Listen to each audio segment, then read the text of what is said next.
A man who had never flinched at a loaded gun, who had watched rivals beg for their lives without blinking, stood completely frozen in the middle of his own boardroom, staring at a woman covered in espresso, holding a shattered cup, breathing like she had just survived a car crash. His $1,000 suit was ruined. His entire executive team had stopped breathing. And Kang Min Jae, chairman of the Hanyul Syndicate, the most feared name in New York's underworld, said absolutely nothing. Because something in his chest, something he'd buried so deep he'd forgotten it existed, had just cracked open. He didn't know her name yet. He didn't know she was about to destroy everything he thought he was.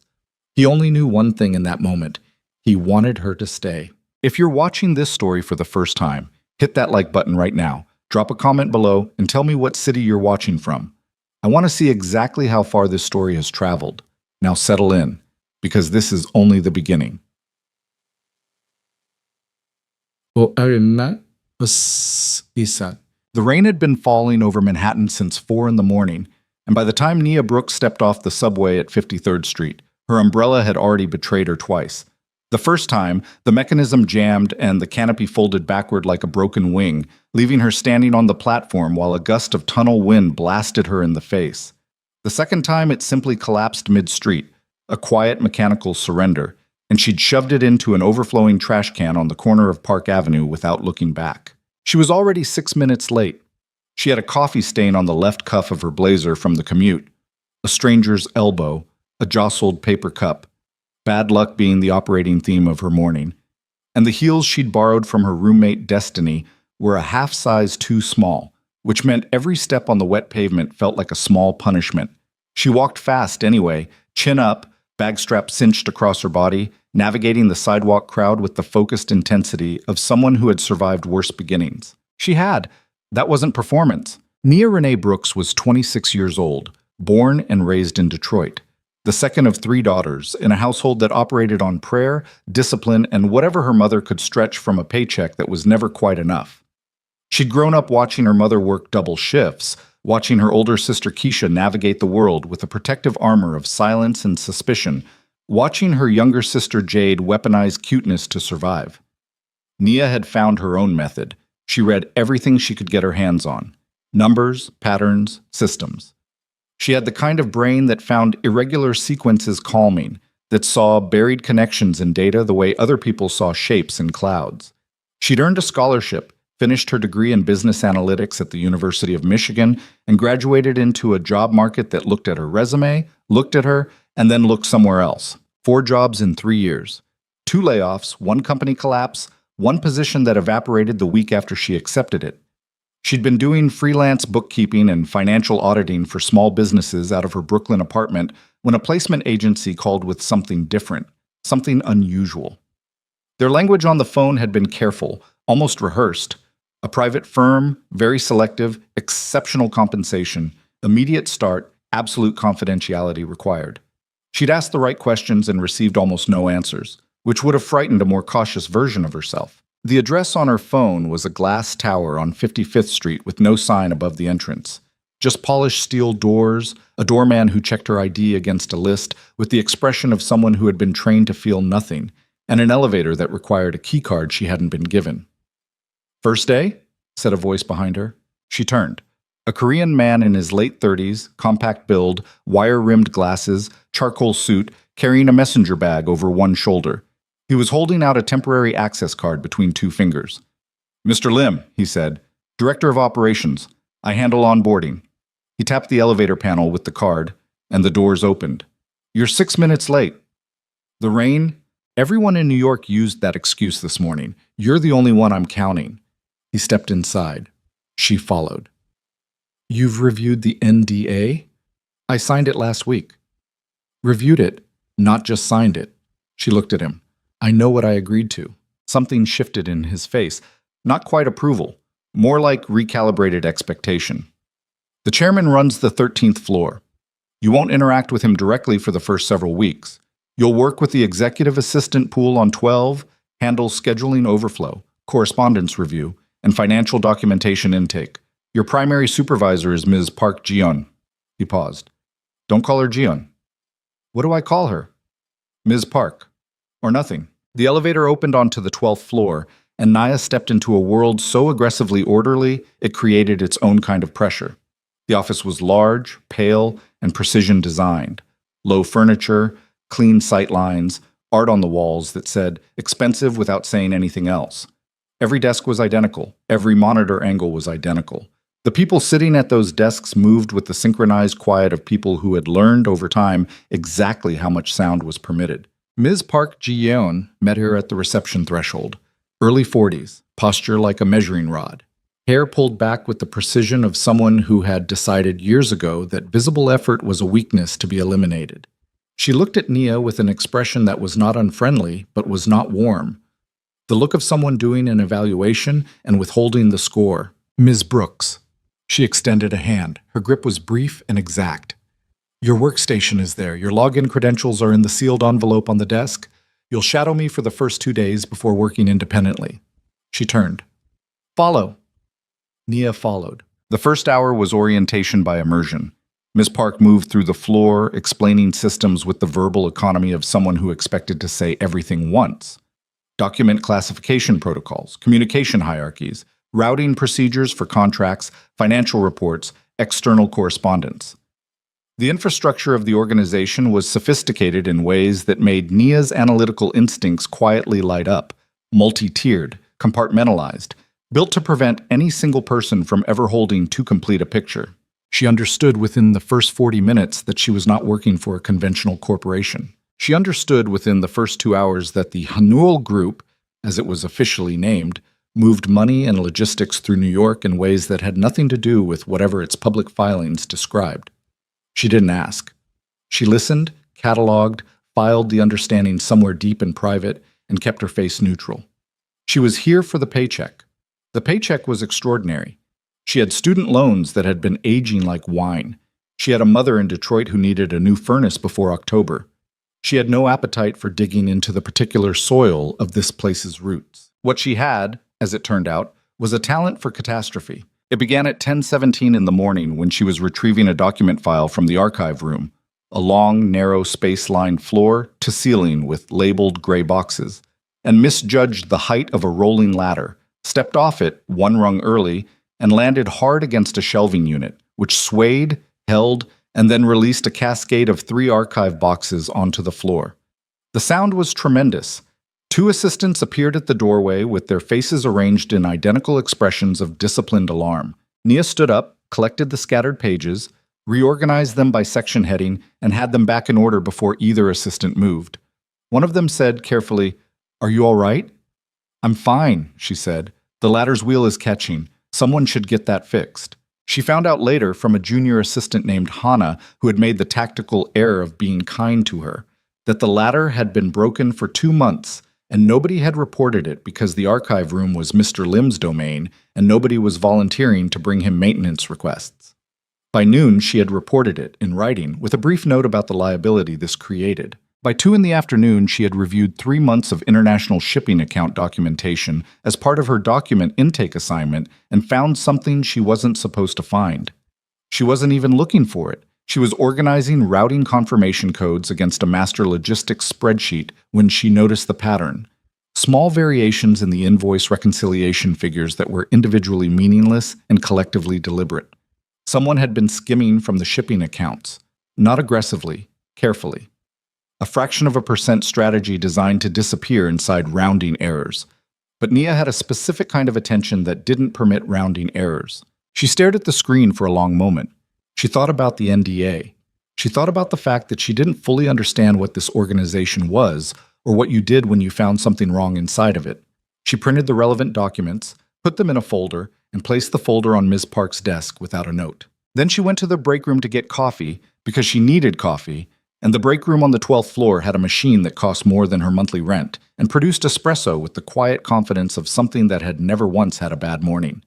She poured a cup. She was turning to leave when the elevator doors opened and the entire floor changed. It wasn't theatrical. It wasn't announced.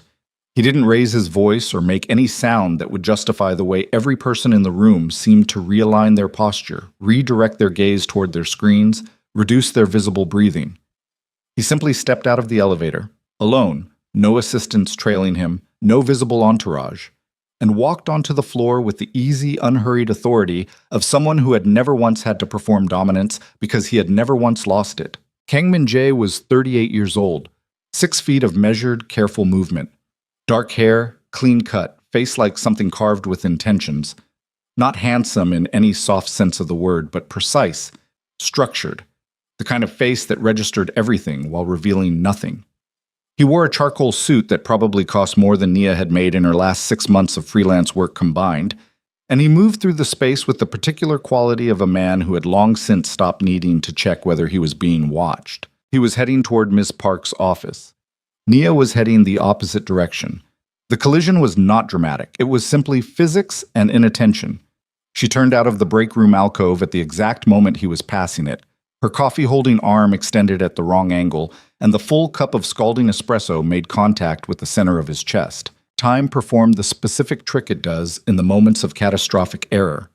It slowed, it stretched, it gave her the full sensory experience of watching dark liquid spread across expensive white fabric, of the ceramic cup bouncing once on the floor before shattering, of the sound it made, of the absolute silence that followed.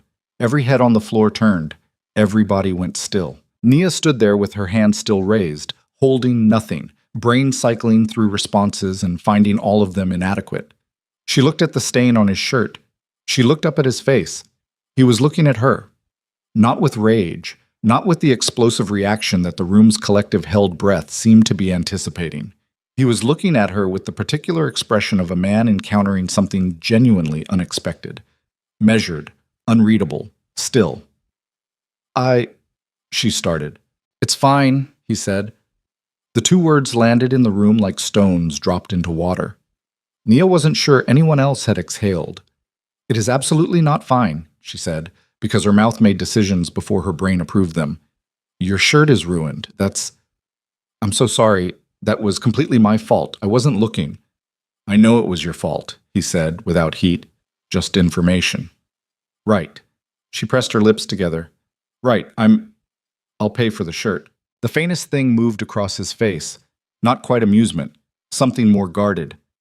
"You'll pay for the shirt. Or the dry cleaning. Whichever. I don't actually know how much that shirt costs, and I'm not sure I want to—" She stopped herself. "I'm Nia Brooks. I started today. Which you probably didn't know because I'm one of probably 20 people on this floor, and you definitely have better things to think about than—" She stopped again. "I'm going to stop talking. Probably wise," he said. He held her gaze for 1 second longer than necessary. Then he continued toward Ms. Park's office without looking back. The floor remained silent for what felt like 10 full seconds after his door clicked shut. Then Hana appeared at Nia's elbow and said, very quietly, "Do you have any idea who that was?" "I have a guess," Nia said. "The last person who spilled something on him," Hana said, "transferred to the Seattle office the next morning." "Seattle's a nice city." "They didn't want to go." Nia bent down, collected the pieces of the broken cup, and placed them on a nearby desk with the careful deliberateness of someone buying time to regulate their own heartbeat. Her hands were steady. Her chest was not. She was not fired that day. She half expected it every hour of the afternoon. A tap on the shoulder, an email, a summons to HR. It didn't come. What came instead at 4 in the afternoon was Ms. Park appearing at her workstation with the folder Nia had left on her desk, holding it with both hands, and wearing an expression that Nia couldn't fully categorize. "You found this in the shipping account documentation," Ms. Park said. "Yes." "You weren't asked to audit the accounts. You were asked to catalog and route." "I know." Nia kept her voice level. "I was routing the documents when I noticed the pattern. I thought it should be flagged." "You thought." Ms. Park looked at the folder, then at Nia. "What's your analytical background?" Nia gave her the short version. Degree, focus, freelance auditing experience. Ms. Park was quiet for a moment. "This discrepancy," she said. "Walk me through what you found." So Nia walked her through it. She pulled up the spreadsheet on her monitor and traced the pattern, the invoice reconciliation variances, the 3-month timeline she'd been able to reconstruct, the accumulation rate, and her estimate of total diversion based on the documents she'd had access to. Ms. Park stood behind her chair and said nothing while she explained. When Nia finished, the silence lasted long enough that she wondered if she'd made an error. Then Ms. Park said, "Wait here." She took the folder and walked directly to the elevator. She went up. Nia sat at her workstation and listened to the sound of her own breathing and tried not to calculate the probability that she had just committed some kind of catastrophic error on her first day at a job she desperately needed. 40 minutes later, Ms. Park returned. She handed Nia a new document, an expanded access authorization, signed with the chairman's office stamp. "You've been granted access to the full shipping account archive. 3 years. You'll complete a comprehensive audit and report to me directly." Ms. Park's expression remained controlled, but something precise moved inside it. "This is not your primary assignment. This is secondary work. Ms. Brooks?" She paused at the desk. "You'll find the work on this floor requires a certain kind of discretion." "I understand discretion," Nia said. "I'm sure you understand the concept," Ms. Park said, with just enough weight to make the distinction clear. "Good night." She left. Nia sat alone at her workstation in the emptying office and looked at the expanded access document and thought about the furnace in her mother's house in Detroit and the student loan statement on her kitchen counter and the way the man upstairs had looked at her. Not with anger, not with dismissal, but with something she couldn't name yet, something that had looked almost like genuine attention. She went home, changed out of the ruined blazer, made dinner, and called her mother. "How was the first day?" her mother asked. "Eventful," Nia said. "Good eventful or bad eventful?" Nia looked at the ceiling of her Brooklyn apartment and considered the question from multiple angles. "Not sure yet," she said. "Ask me in a month." She didn't sleep well that night. The numbers from the shipping accounts were still running in her head. Not the discrepancies she'd found, which she'd already mapped clearly, but the larger patterns underneath it. The architecture of the accounts, the sophistication of the concealment. Whoever had built it had understood the system intimately, which meant it was someone inside, someone senior, someone trusted enough to move numbers in ways that wouldn't generate automatic flags. She lay in the dark with her eyes open and let her brain do what it did, find shapes and things that looked like noise. And by 3 in the morning, she had a theory she couldn't prove yet but believed in with the specific confidence that preceded her best work. She kept it to herself until she could. The second week went differently than the first. She was still clumsy. That was not a condition that responded to professional environment. She walked into a glass partition on Tuesday morning with enough force to leave a smudge and the sound of every person in the room turning simultaneously to look at her. She knocked a full wastebasket over on Thursday by catching it with her heel while carrying a stack of binders, which distributed recyclable paper across approximately 12 feet of office floor. On Friday, she dropped her phone under Ms. Park's desk while delivering documents and had to retrieve it while Ms. Park conducted a phone call, a maneuver that required her to be on her hands and knees under a senior executive's desk for a period that felt significantly longer than the 30 seconds it actually was. Each time, she recovered, repaired, continued. What also happened in the second week was that she began to make herself useful in ways that were not in her job description and that she did not advertise. She reorganized the document intake queue to eliminate a bottleneck that had been causing 2-day processing delays. She created a cross-reference index for the archive room that reduced retrieval time by a factor that made Hannah stare at it with open gratitude. She found 2 additional irregularities in accounts adjacent to the shipping documentation, smaller, older, and in a different signature than the first discrepancy, which meant a different source, which meant the problem was not isolated. She put each finding in a folder on Ms. Park's desk.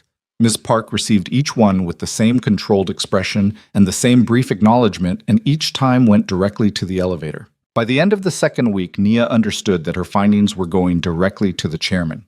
She understood this not because anyone told her, no one told her anything, but because she was good at reading systems, and the system's response to her work was not the response of middle management making decisions. It was the response of middle management transmitting information upward and executing instructions that arrived back with speed and precision. On Monday of the third week, a senior captain named G1 was escorted from the building by 2 men in suits while his workstation was being cleared. Nia happened to be at the printer when it happened and watched it through the glass with the flat recorded attention of someone cataloging data rather than reacting to it. Hannah appeared beside her. "That's the third one," Hannah said very quietly.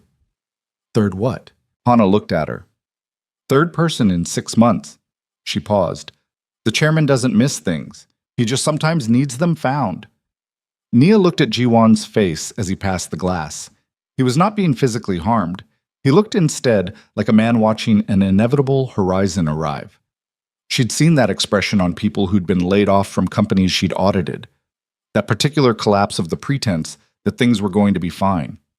She went back to her desk. She was halfway through a report when her desk phone rang. A specific number she recognized from the internal directory, the one she'd memorized during orientation, the way she memorized most things, automatically, without effort. 13. The chairman's floor. She picked up. Ms. Brooks? His voice on the phone was exactly what she would have anticipated. Not loud, not warm, carrying its own particular gravity through telephone static. Come up. The line went dead. Nia sat for a moment, phone in her hand, then placed it back in its cradle with the care of someone making a deliberate choice not to react visibly. She saved her document. She straightened her jacket. She checked briefly that she wasn't carrying anything that could be spilled. The elevator to 13 required Ms. Park's keycard, which Ms. Park provided when Nia appeared at her office door with the phone call information. Ms. Park's face showed nothing, but she held out the card with a specific deliberateness that communicated something Nia filed away for later. The 13th floor was different from the 12th, the way a cathedral is different from a conference room. Same structural logic, different weight. Darker materials, more space between things, less visible activity. A single assistant at a desk outside a set of double doors looked up when she stepped off the elevator and said, "He's expecting you," without being asked. She knocked. "Come." The office was large, corner-facing, with floor-to-ceiling windows overlooking rain-dark Manhattan from two sides. The furniture was heavy and deliberate, not designed to impress, designed to last. No art on the walls. A single shelf of books along the inner wall, red, she noted automatically, with cracked spines and occasional small marks along pages. A desk, uncluttered, with a precision that spoke less of cleanliness than of absolute control over what was permitted to occupy space. Min-jae was standing at the window when she entered. He didn't turn immediately. Below them, Park Avenue moved in its wet, indifferent rhythm. "Close the door," he said. She did. He turned. Up close, without the shock of the coffee incident and the audience of 30 people in her own galloping heartbeat, she had the chance to actually look at him. The face held up, controlled in the way of someone who had learned young that expression was information and information was leverage, and both should be rationed. Dark eyes, steady, a line to his jaw that suggested a man who clenched it regularly and had stopped noticing. He was carrying tension in his shoulders the way you carry something you've long since stopped registering as weight. "Sit," he said. She sat. He remained standing, which she registered as a power geometry. Not accidental, not theatrical, simply the configuration that felt natural to him. "You found the accounts?" "Yes." "You weren't asked to look." "No." She met his eyes. "I was routing documents. The patterns were visible. I didn't feel like it would have been useful to pretend they weren't." Something moved across his face, brief and unreadable. "Most people on that floor would have pretended." "I know." "Why didn't you?" She thought about how to answer that honestly without it sounding like a performance of integrity. "I'm not good at letting patterns go unresolved," she said. "It's not particularly noble. It just bothers me when things don't add up." He studied her. "You found 3 captains." "I found evidence." "You found the captains." A pause. "You know what I do," he said. It was not a question. "I have a reasonable working theory," she said carefully, "and that doesn't trouble you." "It would be inaccurate to say it doesn't trouble me at all." She kept her voice steady. "But I'm also practical. I signed an agreement. I needed this position. I do the work I'm asked to do. I report what I find honestly, and I don't ask questions that would require you to give me answers you'd prefer not to give." He was quiet for long enough that she became aware of the rain against the glass. "You're going to continue the audit," he said, "if you want me to." "I don't ask people to do things I'm ambivalent about," he said. 3 years of shipping accounts, full access. You'll report directly to me from this point. Not through Ms. Park." Nia absorbed this. "All right. Is there something you want to ask?" "Yes," she said, before she could stop herself. He waited. The first discrepancy. The one in the shipping accounts. It wasn't the only pattern. The architecture of it was deliberate. Someone built it to be invisible inside normal operation. She paused. I think there's more than 3 captains. I think there's someone further up the chain who gave them access or cover. The 3 you removed, they were executing something, not originating it. The silence that followed was different from the previous ones. She watched something happen behind his eyes. Not surprise. She had the impression he was difficult to surprise, more like the careful repositioning of a piece on a board. "How long," he said slowly, "have you believed this?" "I got to the theory around 3 a.m. last Thursday," she said. "I didn't bring it forward because I wanted to trace the account structure further before saying something I couldn't back up. And now? Now I'm reasonably sure I can back it up, but I need deeper access than I currently have." He crossed to his desk, sat, pulled a notepad toward him. "What access?" She told him. Specific account tiers, internal fund routing codes, a particular class of international wire transfer documentation that would require authorization she didn't have. He wrote without looking up, pen moving in a script she couldn't read. When she finished, he put the pen down. "You'll have it by morning." "All right." He looked at her across the desk. "You know what happens to people who find things they weren't meant to find." "I'm aware of the general principle," she said. "The men you helped me remove tonight were not good men," he said, with the flat specificity of a statement rather than a justification. "But they were part of this organization. There's a cost to that kind of finding." "I understand." "Do you?" She held his gaze. "I found something that was damaging your organization, and I reported it. That seems straightforwardly aligned with my employment situation. The cost you're describing doesn't change what the right action was." He was quiet, then, "You're not afraid of me." She considered that. "I have some situational anxiety about this conversation," she said honestly, "but afraid of you specifically? No." The pause stretched. "Why not?" Because when he'd looked at her in the break room hallway, that first moment, standing in the hallway in a ruined shirt with half the executive floor watching, there had been something in his eyes that wasn't anger, wasn't cruelty, wasn't the calculated calm of a man deciding what to do with a problem. It had been something older than that, something that looked from where she sat like recognition. She didn't say any of that. "You haven't given me a reason to be," she said. He studied her for a moment that lasted slightly too long to be purely evaluative. Then he turned back to his desk. "That will do, Ms. Brooks. I'll have your access updated tonight. Report directly to me when you have your findings consolidated." She stood. "And Ms. Brooks," she stopped at the door, "don't bring coffee onto this floor." The tone was dry, just barely. She faced the door so he couldn't see the expression that moved across her face. Something surprised, something involuntary, something that felt inappropriately close to a smile. "Understood," she said, and left. She rode the elevator back to 12, collected her bag, and walked out into the rain-wet evening, and spent the entire subway ride home arguing with herself about the fact that she'd been paying attention up there in that corner office to things she had absolutely no business noticing. The tension in his shoulders, the cracked spines on those books, the way he'd said why not as a challenge, but as something quieter. She told herself it was professional observation, data collection, the habit of noticing patterns. She was good at lying to herself until the numbers stopped adding up. And right now the numbers were adding up in a direction she needed to stop looking at.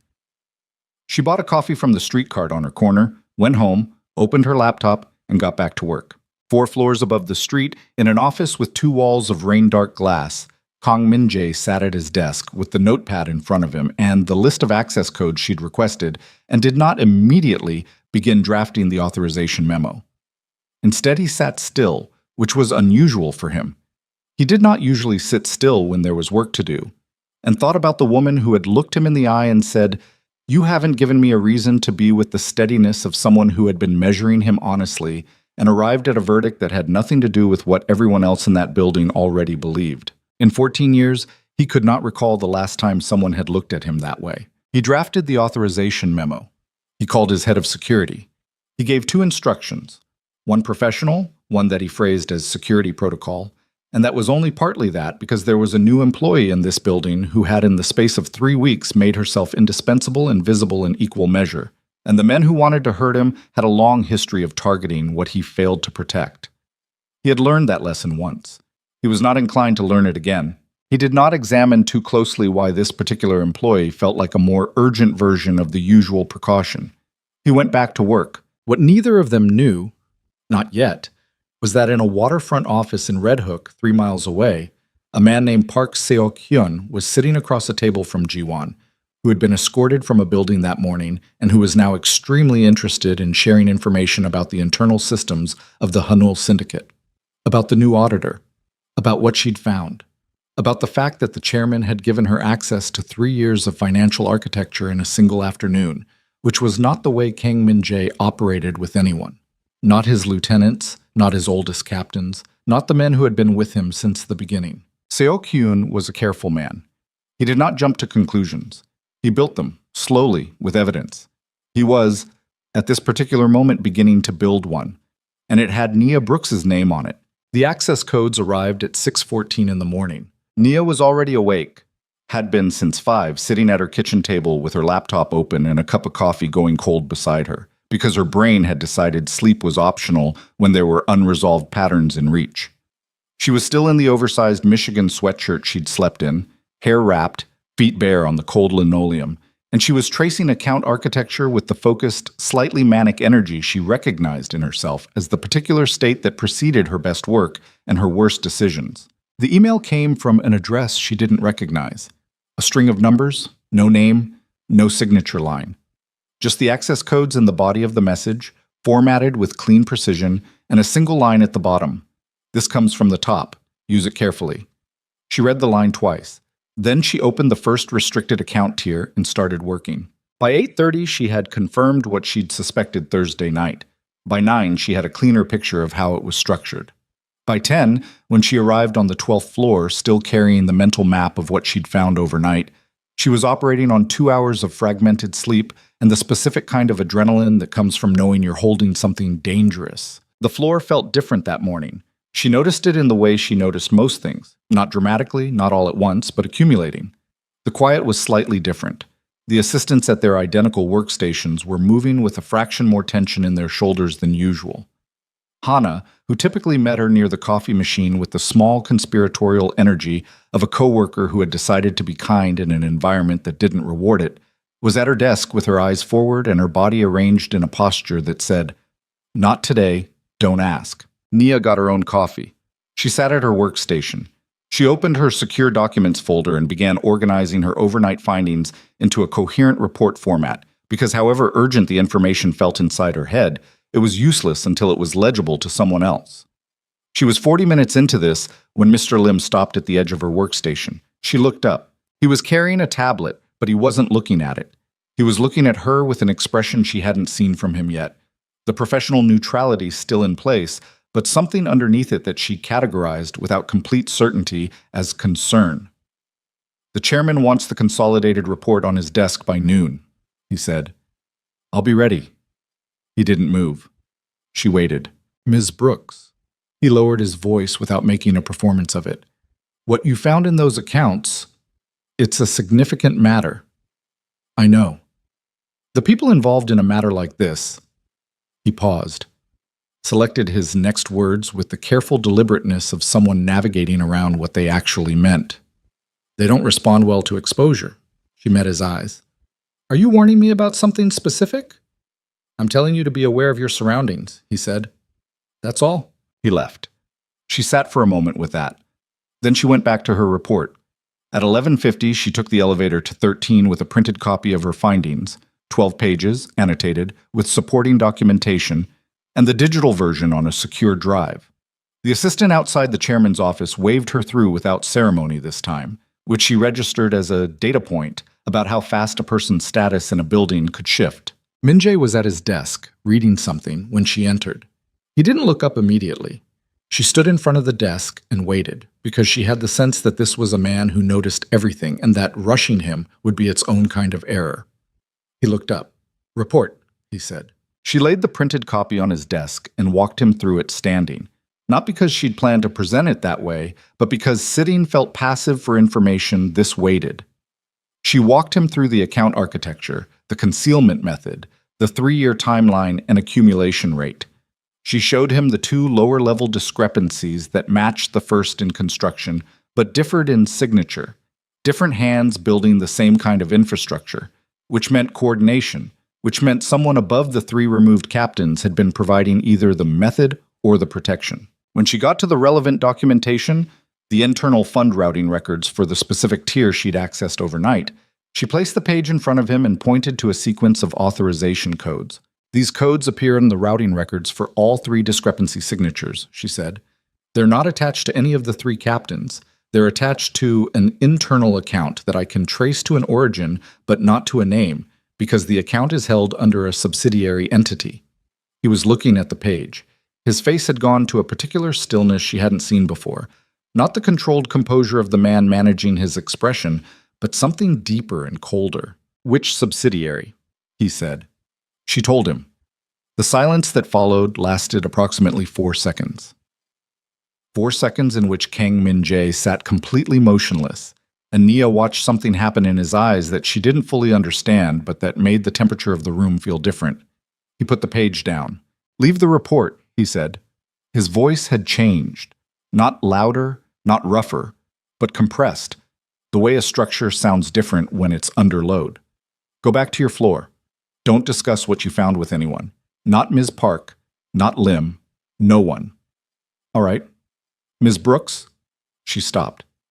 "The subsidiary," he said. "Do you know whose it is?" "I have a strong working theory," she said. "I didn't put it in the report because I couldn't source it to documentation I'm confident in." He was looking at her. "Tell me the theory." She told him. She watched his jaw set. Not a flinch. He didn't flinch. More like a calculation completing behind his eyes, arriving at a result he had apparently been hoping to avoid. "Go back to your floor," he said again. Quieter this time. "Don't leave the building until I tell you to." She left. The afternoon moved with the specific, unbearable quality of waiting when you know something is coming and you don't know its shape.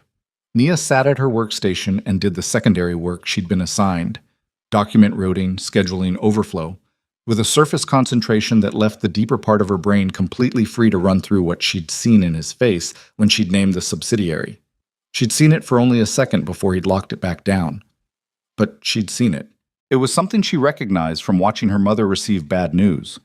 That particular look of a person being told that someone they trusted had been lying to them. At 3 in the afternoon, the elevator doors on the 12th floor opened and 2 men she didn't recognize walked onto the floor. They were not in the building's usual suit and controlled expression uniform. They were harder, more direct in the way they moved, with the particular body language of men who operated further out on the organization's edge than the administrative core.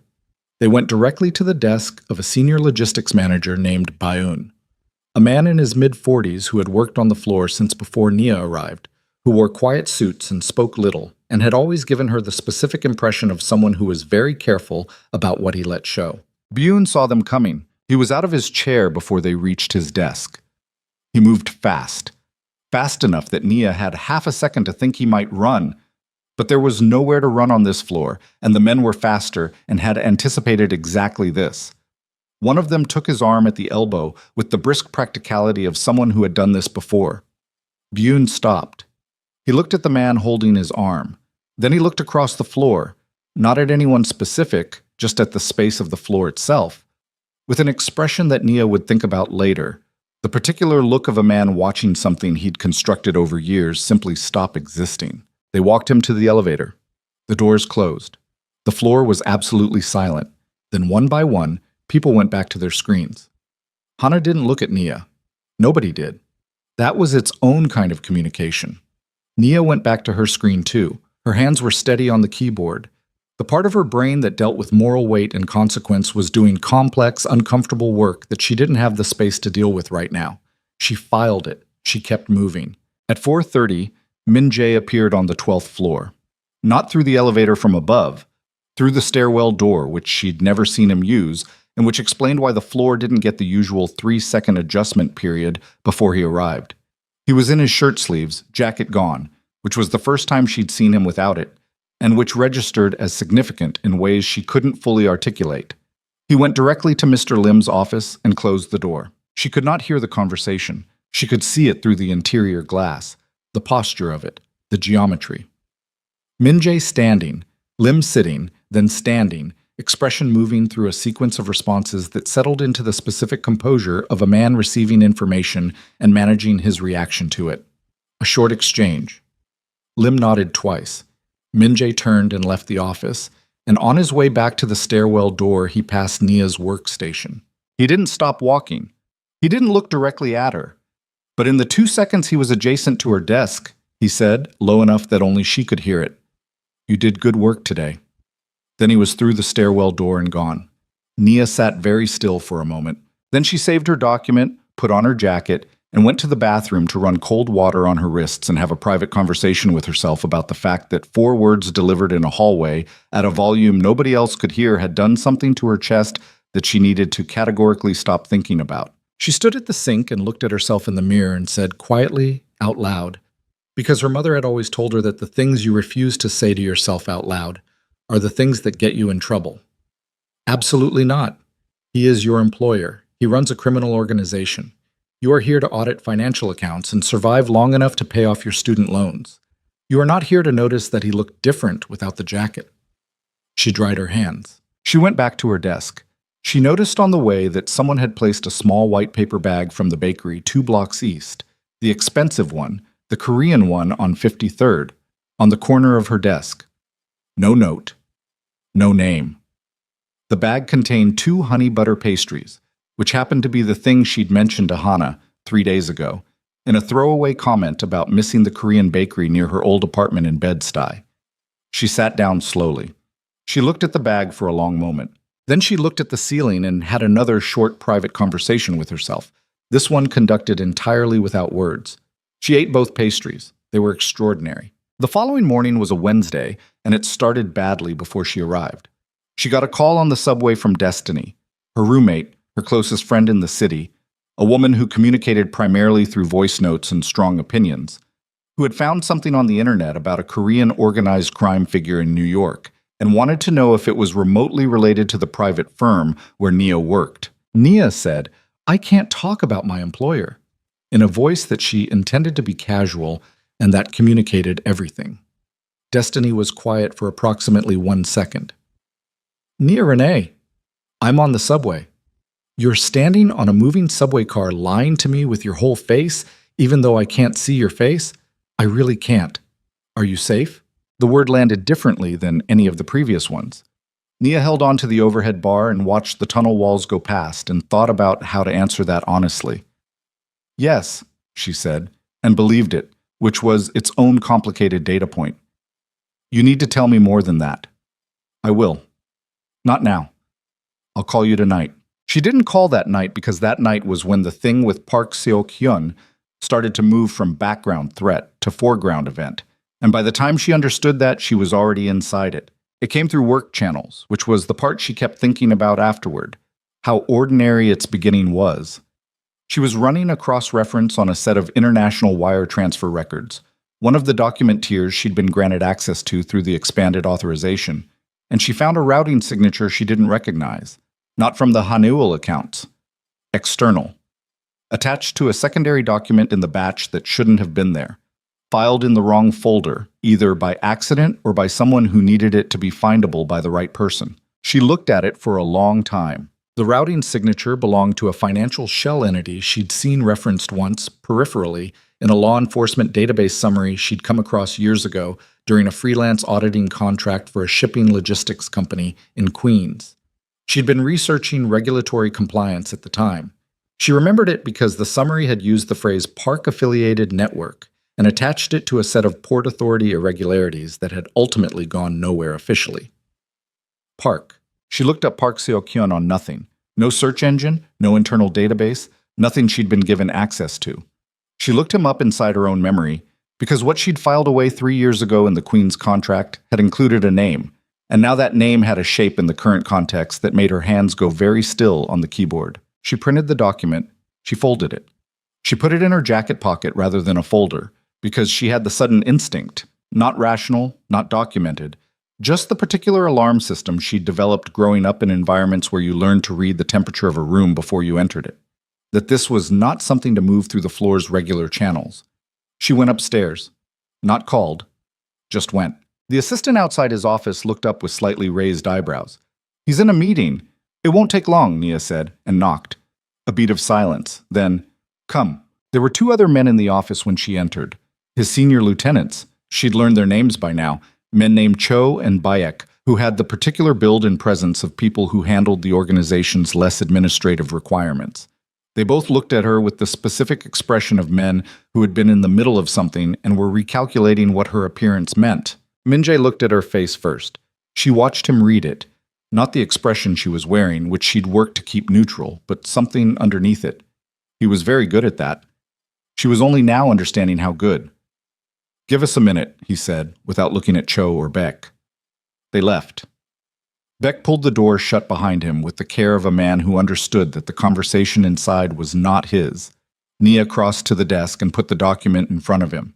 She watched him look at it. She watched the quality of his stillness change. "Where did you find this?" he said. Not a question, the tone of a man already running the answer forward into consequences. "Wire transfer records. Misfiled. Could be an accident." "It's not an accident." He picked up the document.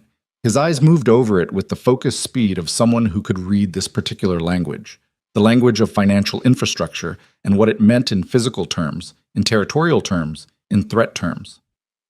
"Seok-hyun is moving money through the port accounts." He set it down. "How long has this routing signature been in our transfer records?" "The earliest instance I can trace it to is 6 weeks ago." He was quiet. 6 weeks, he said. "Yes." "You understand what that means?" She had theories. "Tell me."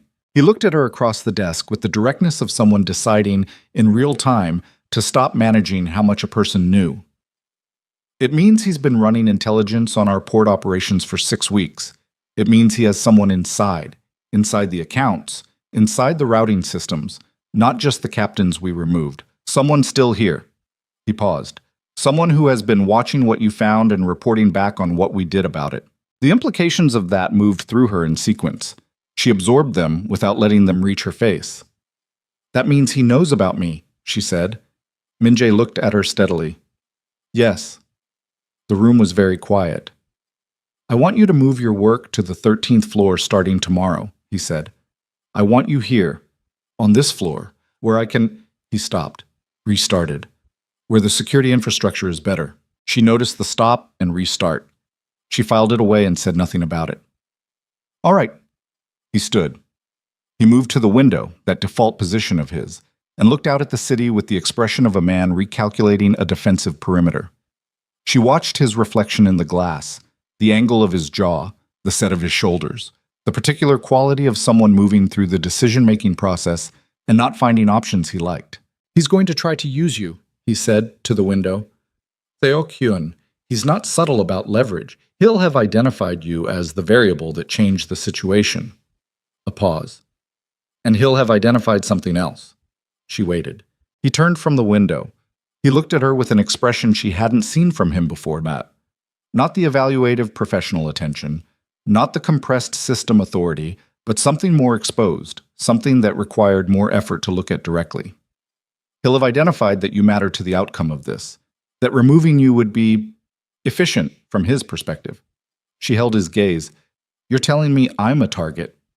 "I'm telling you to take it seriously." "I do take it seriously." "You don't take anything the way most people take it," he said, and there was something in his tone that was not criticism, not quite frustration, not quite anything she had a clean word for. "You received information this morning that should have made you go home and reconsider this position entirely. You came upstairs instead." "I came upstairs because you needed to know what I found." "Most people," he said, "who discovered they were in the middle of a situation like this would have left the building." "I'm not most people." He looked at her for a long moment. "No," he said. "You're not." Something moved across his face, brief, unguarded, gone before she could catalog it. "That worries me considerably." She didn't know what to do with that. She didn't try to do anything with it. She just stood there, in the middle of his office, with the rain starting against the windows, and looked at a man who was telling her she was in danger with an expression that communicated the danger mattered to him in a way that was not purely organizational. And she kept her face calm and her breathing even, and told herself very firmly that she would examine the implications of this later, in private, where she didn't have to look at him while doing it. "I'll be on this floor tomorrow morning," she said. "Good." She left. She took the elevator back to 12. She sat at her desk. She picked up her phone and typed a message to Destiny that said, "I'm fine. I'll explain when I can. Don't worry." She sent it, looked at it, typed a second message that said, "And Destiny, don't tell anyone where I work." She stared at that one for a second before sending it. Then she put her phone face down on her desk and went back to work, because work was the thing she could control. And control was what she had instead of certainty, and right now certainty felt very far away. What she didn't know, what she had no way of knowing yet, sitting at her desk in the orderly quiet of the 12th floor, was that 3 floors below, in the building's parking garage, a black SUV had been idling for 40 minutes with its engine running and its occupants watching the elevator indicator above the lobby bank. They were waiting for a woman they had a photograph of, a name, and a specific set of instructions regarding. They were not Seo-kyun's people. Not exactly. They were the kind of people Seo-kyun hired when he wanted to send a message first and escalate second. The instructions were not to take her tonight. The instructions were to let her see them, to make sure she understood that she had been seen, that the perimeter of whatever safety she thought she had was thinner than she knew. And at 6:17, when Nia Brooks walked through the lobby and pushed through the building's glass doors into the wet November evening, pulling her bag strap across her body, turning up her collar against the rain, already running through transfer record sequences in her head, she walked directly past the parked SUV without looking at it. But the man in the passenger seat looked at her. He raised his phone. He took a photograph, and he sent it to a contact labeled simply "Boss" with a message that read, "Confirmed. She's exactly what you said. How do you want to proceed?" 3 miles away in Red Hook, Park Seok-hyun looked at the photograph on his phone for a long moment. He set the phone face down on his desk. He picked up a glass of water, drank from it, set it back with the precise placement of a man who did not make. Park Seok-hyun set his phone face down on the desk with the careful placement of a man who had already made his decision and no longer needed to look at the evidence. "Slowly," he said to the man across the table. "We move slowly." He picked up his glass of water. He drank. He set it back in exactly the same ring mark on the wood. "She's not the target," he said. "She's the key." 3 miles north, Nia was walking through the rain toward the subway entrance on 53rd, completely unaware that she had just been classified. Not as a person, as an instrument, as the specific pressure point on a specific man that Seok-hyun had been looking for since the Haneul Syndicate had begun dismantling his port operations 6 months ago, quietly, systematically, with the particular surgical patience that was Kang Min-jae's signature. She went home. She ate leftover rice standing at the kitchen counter because she forgot to sit down. She called her mother, kept it short, kept it light, did not say anything about the SUV she hadn't even noticed, about the photograph she didn't know had been taken, about the way the chairman of the most powerful criminal organization on the East Coast had said that "worries me considerably" in a voice that had not sounded organizational at all. She went to bed. She slept badly. She was on the 13th floor by 7:45 the next morning. Min-jae's assistant, a composed young man named Seo, who had apparently been briefed on her arrival, showed her to a workstation that had been set up in the outer office, adjacent to the assistant's own desk, close enough to the double doors that she could hear movement inside the chairman's office without being able to hear content. The workstation was better than the one on 12.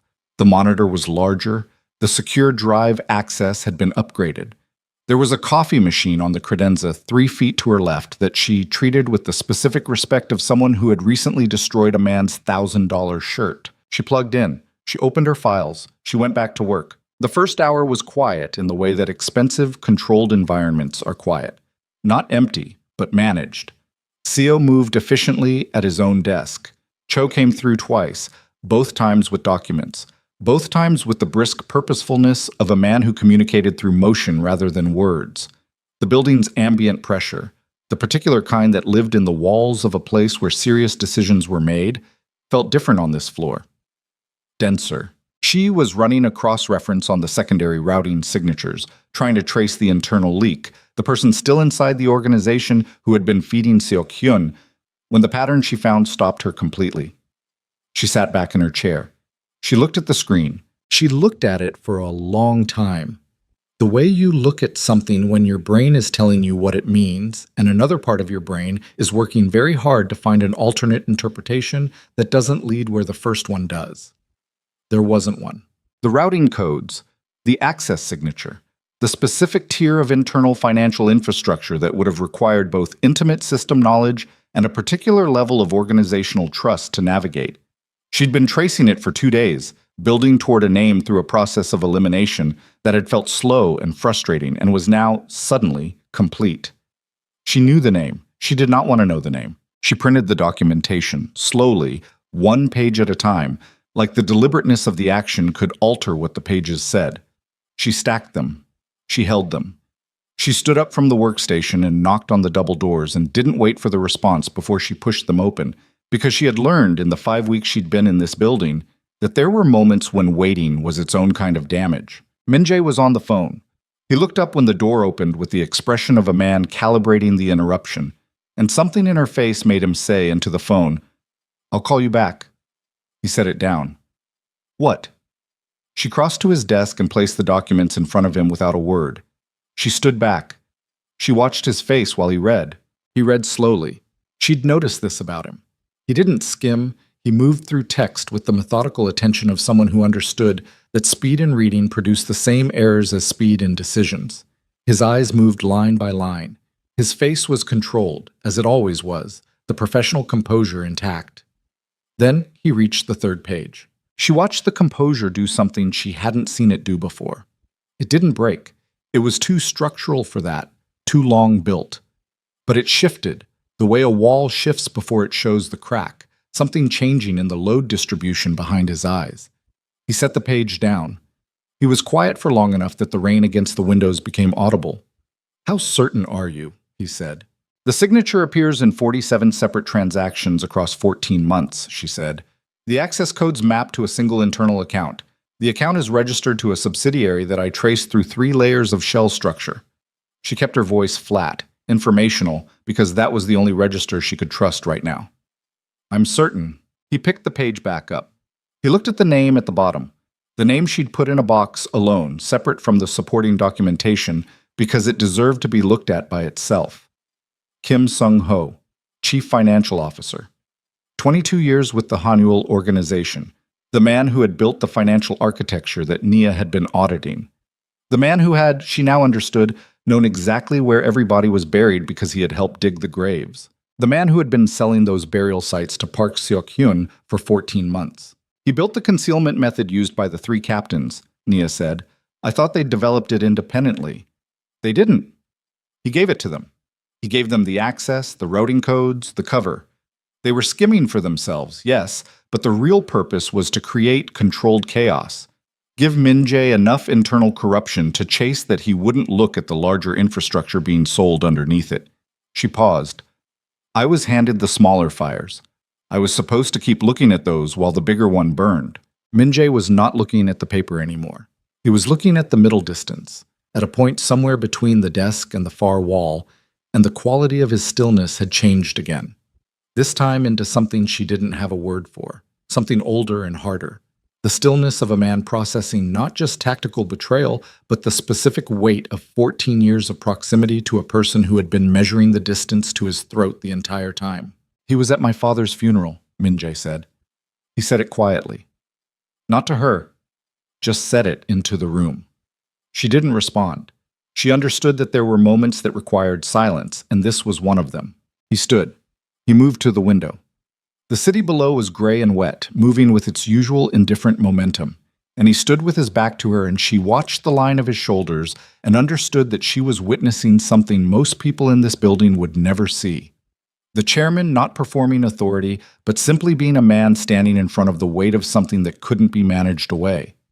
Then he turned. The expression had reset. The control was back, complete, architectural. Whatever she'd seen in those 12 seconds was gone, filed somewhere inaccessible. "Where is he now?" he said. "His car's in the parking garage. He arrived at 7:15. Something moved in Min-jae's eyes. "How do you know when his car arrived?" "I pulled the garage access logs this morning," she said. "I've been pulling them every morning since you told me there was an internal leak. I didn't know who I was looking for, but I knew the person would need physical access to the building's financial server room, which requires a key-coded garage entry after hours." She paused. "He's been entering the garage at irregular hours approximately twice a week for the past 3 months. Min-jae looked at her for a long moment. She couldn't read what was behind the look, except that it was not a simple thing. "Call Cho," he said. "Tell him to come up." "You want me to—" "You have Seo's extension." She went to the door, gave the instruction to Seo, came back and stood near her original position. She felt the specific discomfort of being present in a room where something irrevocable was about to be decided. The discomfort of knowing that the information she'd provided was about to be translated into consequences she would not observe and probably didn't want to. Cho arrived in 4 minutes. Min-jae spoke to him in Korean, low and direct. Cho listened without expression, nodded once, and left. The entire exchange took 45 seconds. Min-jae turned back to her. "You'll stay on this floor today." "All right." "If Sung-ho attempts to contact you—" "He won't," she said. "He doesn't know what I found. Nobody does except you." A beat. "And me," she added, because that was the accurate version. He looked at her with that particular attention she'd stopped trying to categorize. "Are you all right?" The question surprised her. Not the words, the tone, the specific, unguarded quality of it. "I'm fine," she said. "You've spent 3 weeks finding the people who were destroying this organization," he said. "That's not a neutral experience." She thought about Ji-won's face as he walked past the glass. She thought about Byun standing up from his desk with nowhere to go. She thought about Kim Sung-ho, a man she'd exchanged exactly 4 words with in 5 weeks, a man who had smiled at her once in the elevator with the easy comfort of someone who owned his place in the world, and what was about to happen to him. "I do the work I'm asked to do," she said carefully. "What happens after the work is yours." That's a precise boundary. It needs to be. He was quiet for a moment. Something in the set of his face told her he respected the answer and found it insufficient at the same time. "Go back to your workstation," he said. "I'll need you to compile the full documentation chain into a final report. Everything. 14 months, all 47 transactions, the complete subsidiary structure. By when?" "Tonight." She nodded. She went back to her desk. She put her hands on the keyboard and took one breath and started typing. At 11:40, she heard it.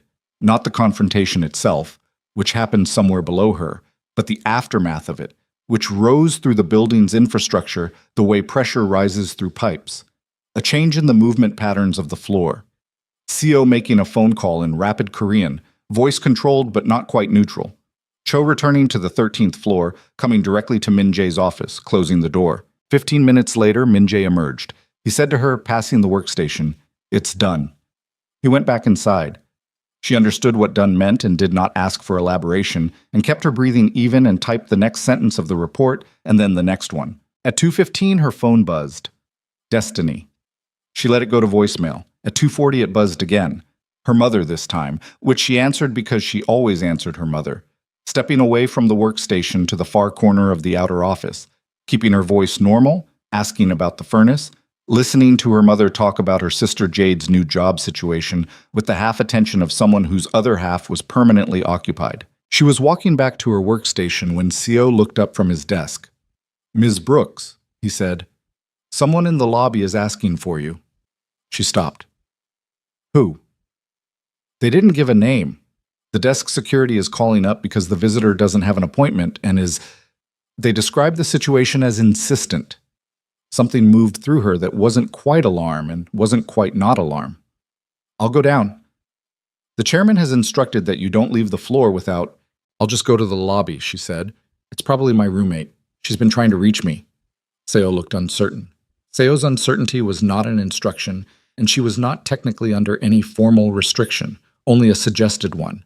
And the lobby of the building, with its security desk and its cameras and its doorman, felt like a sufficiently safe radius from the 13th floor. She took the elevator down. The lobby was its usual composition: desk, doorman, the polished steel doors onto the street, 2 people waiting near the far wall. She looked for Destiny's particular silhouette and didn't find it. What she found instead was a man she didn't recognize. Korean, mid-40s, in a suit that was slightly wrong, good quality but worn wrong, the kind of person who wasn't used to performing this particular kind of professional. He had the build of someone who existed in physical space very deliberately and the eyes of someone running 2 calculations simultaneously. He was holding a phone. He held it toward her. "Mr. Park would like to speak with you," he said. She looked at the phone. She looked at the man. She calculated, very quickly, the distance to the elevator, the distance to the security desk, the fact that she was in a lobby with cameras and a doorman and broad daylight through the glass doors, and the fact that the man in front of her had not made any threatening motion and was holding the phone with the body language of someone following very precise instructions about exactly what was and wasn't permitted to happen here. She was already reaching for the phone before she'd fully decided to, because she needed to hear the voice, because you couldn't assess a threat you hadn't measured. She took it. "Ms. Brooks," said a voice on the line, even-toned, precise, with the particular quality of someone who had long since stopped needing to perform authority because the authority was simply a condition of the space around him. "I'm glad you came down.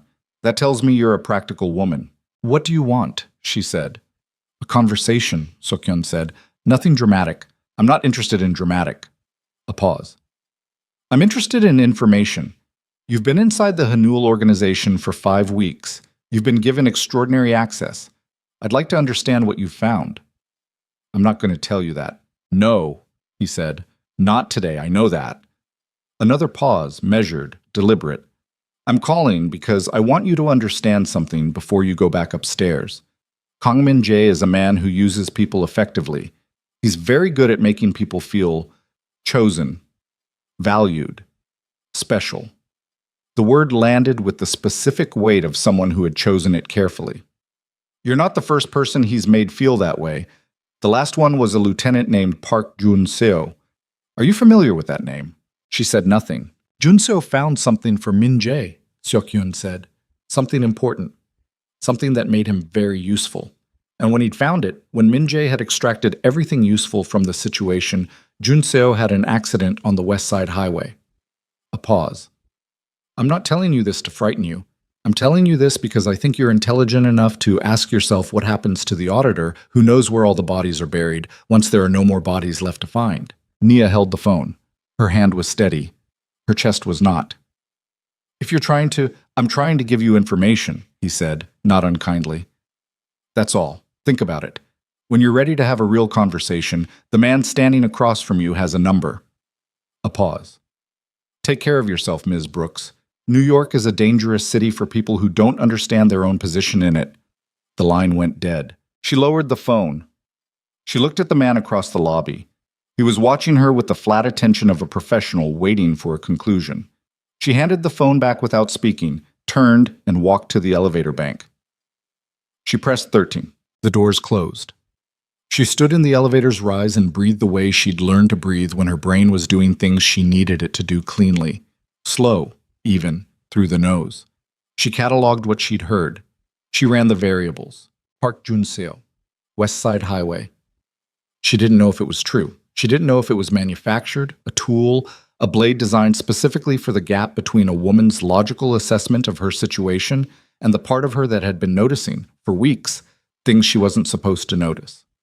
She didn't know, and that was the problem. She'd spent 5 weeks building certainty out of document patterns and routing codes and financial architecture. She was very good at that. She was not equipped to build certainty out of this, out of the space between what a man showed and what he contained, between the pastries left without a note and a story about someone named Yoon-seo and a highway. The elevator opened. She walked to Min-jae's door. She knocked. "Come." She pushed it open and stood in the doorway. He was at his desk. He looked up and read her face in the 2 seconds it took her to cross to the desk, and she watched him set down what he was holding. "What happened?" he said.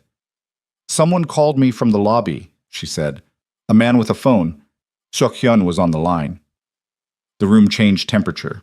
Min-jae stood, slowly, with the quality of motion that precedes something large and controlled and not yet fully deployed.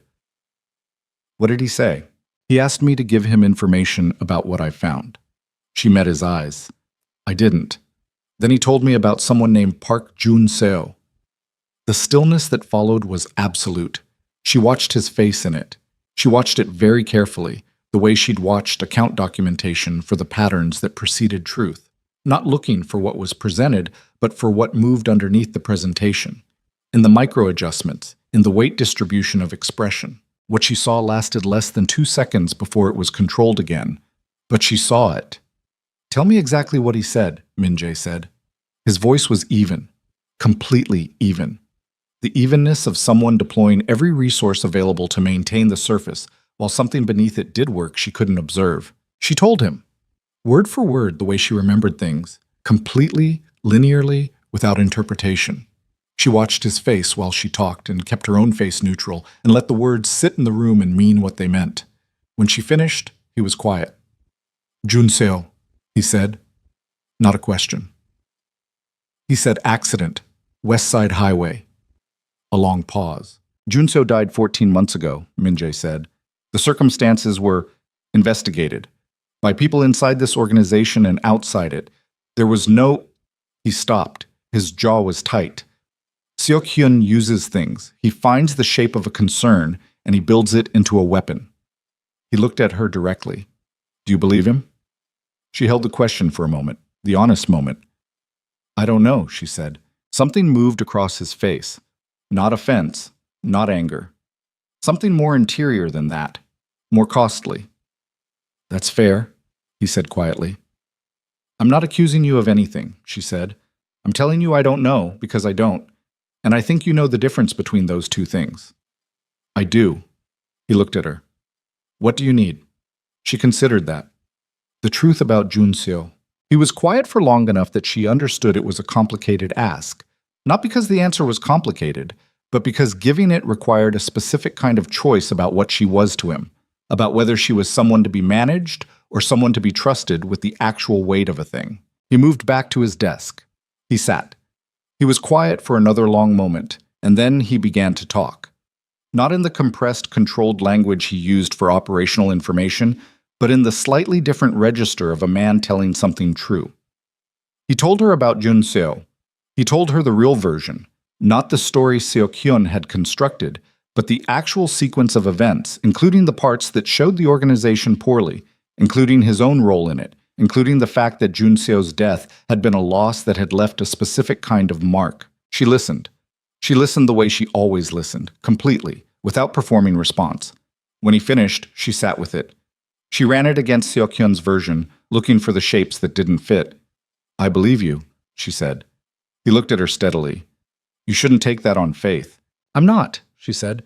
I'm taking it on the specific quality of your account and the specific places where it makes you look worse than Seok-hyun's version, which is not what a person constructing a story does. She paused. I know what manufactured truth looks like. It's too clean. Yours isn't. He held her gaze for a long moment. Something in it that she still didn't have the right word for. Go back to the report, he said finally. I need to make some calls. She stood to leave. Nia, her name. Not Ms. Brooks. Her name, in his voice, for the first time, and something about the sound of it in that room moved through her chest in a way she absorbed without expression and filed somewhere she would deal with later. She turned. Don't go into the lobby again without telling me, he said. I know, she said. I know. I'm sorry. She went back to her workstation. She sat. She placed her hands on the keyboard. She breathed. She typed the next line of the report. At 6:47, she finished. She sent the completed documentation chain to Min-jae's secure server, all 14 months, all 47 transactions, the full subsidiary map, the complete evidence structure. She organized the physical copies. She shut down her monitor. She put on her jacket. She was reaching for her bag when Seo's phone rang. He answered it, spoke 2 words, and turned to her with the particular expression of someone who had been trained to deliver information neutrally and was finding it a less natural task than usual. There's a situation, he said. The chairman has been called out of the building. He wants you to remain on this floor until he... Then Nia's phone rang. Not her work phone. Her personal cell. An unknown number. She answered it because she'd learned in the past week that she answered unknown numbers now. Ms. Brooks, said the voice. A different man this time. Not Seok-hyun. Someone lower. Someone operational. Someone whose tone carried the specific flat efficiency of a person executing an instruction rather than making a decision. Don't make any sound. Don't react in a way that alerts the assistant. Walk normally to the elevator and go to the lobby. We have your roommate. The floor of her stomach simply dropped.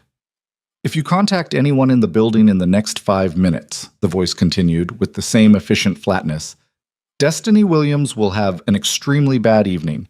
Walk to the elevator, take it to the lobby, step outside. A car will be waiting. Nia stood completely still. Seo was looking at her. She felt it. And she arranged her face around the fact that she was being asked to perform normal while her entire nervous system was rewriting itself around two words. Destiny Williams. They knew her name. They knew her roommate's name. They knew enough to have found her, enough to be holding her as a specific, verified threat, not a bluff. She looked at Seo. She gave him a smile that cost her more than anything she'd done in 5 weeks. "I'm just going to get some air," she said. 5 minutes. She walked to the elevator. She pressed the button. She stepped inside. The doors closed and she stood in the elevator's descent with the phone still in her hand and Destiny's name still in the air and the certainty that she was making the worst decision of her life, directly adjacent to the certainty that the only alternative was worse. The lobby doors opened in front of her and the November air hit her face like a hand and she walked through them. The car was there. Black, idling at the curb, the rear door already open. A man standing beside it with the body language of someone who had done this before and found it neither interesting nor troubling. He didn't touch her. He didn't need to. The open door was the instruction, and Destiny's name was the enforcement, and Nia got in because there was no version of the next 5 minutes in which she didn't. The door closed. The car moved. She sat in the back seat and breathed and looked at her phone and understood that she had approximately 90 seconds before the building's security system flagged her exit, before Seo noticed she'd been gone longer than 5 minutes, before Min-jae was reached by someone who would tell him what had happened. She understood that she was making calculations about a man she wasn't entirely certain of, using evidence she'd assembled from tone and expression and a story that made him look bad, and she understood that certainty was a luxury she did not currently have. She texted 3 words to the most recent number in her call log, the number she'd saved under no name. Just a string of digits she'd memorized the first time it appeared on her screen because she memorized things automatically and because some part of her had understood, even then, that there might be a moment when she needed it to already be there. 3 words. Car. Going south. She locked the screen. She put the phone in her jacket pocket. The man in the passenger seat turned and held out his hand. She gave him the phone without expression because she'd already sent what she needed to send and arguing over it now served nothing. They drove south through the wet Manhattan evening, and she sat with her hands in her lap and her back straight and worked on keeping her breathing even and her mind clear because panic was information loss, and she could not afford information loss right now.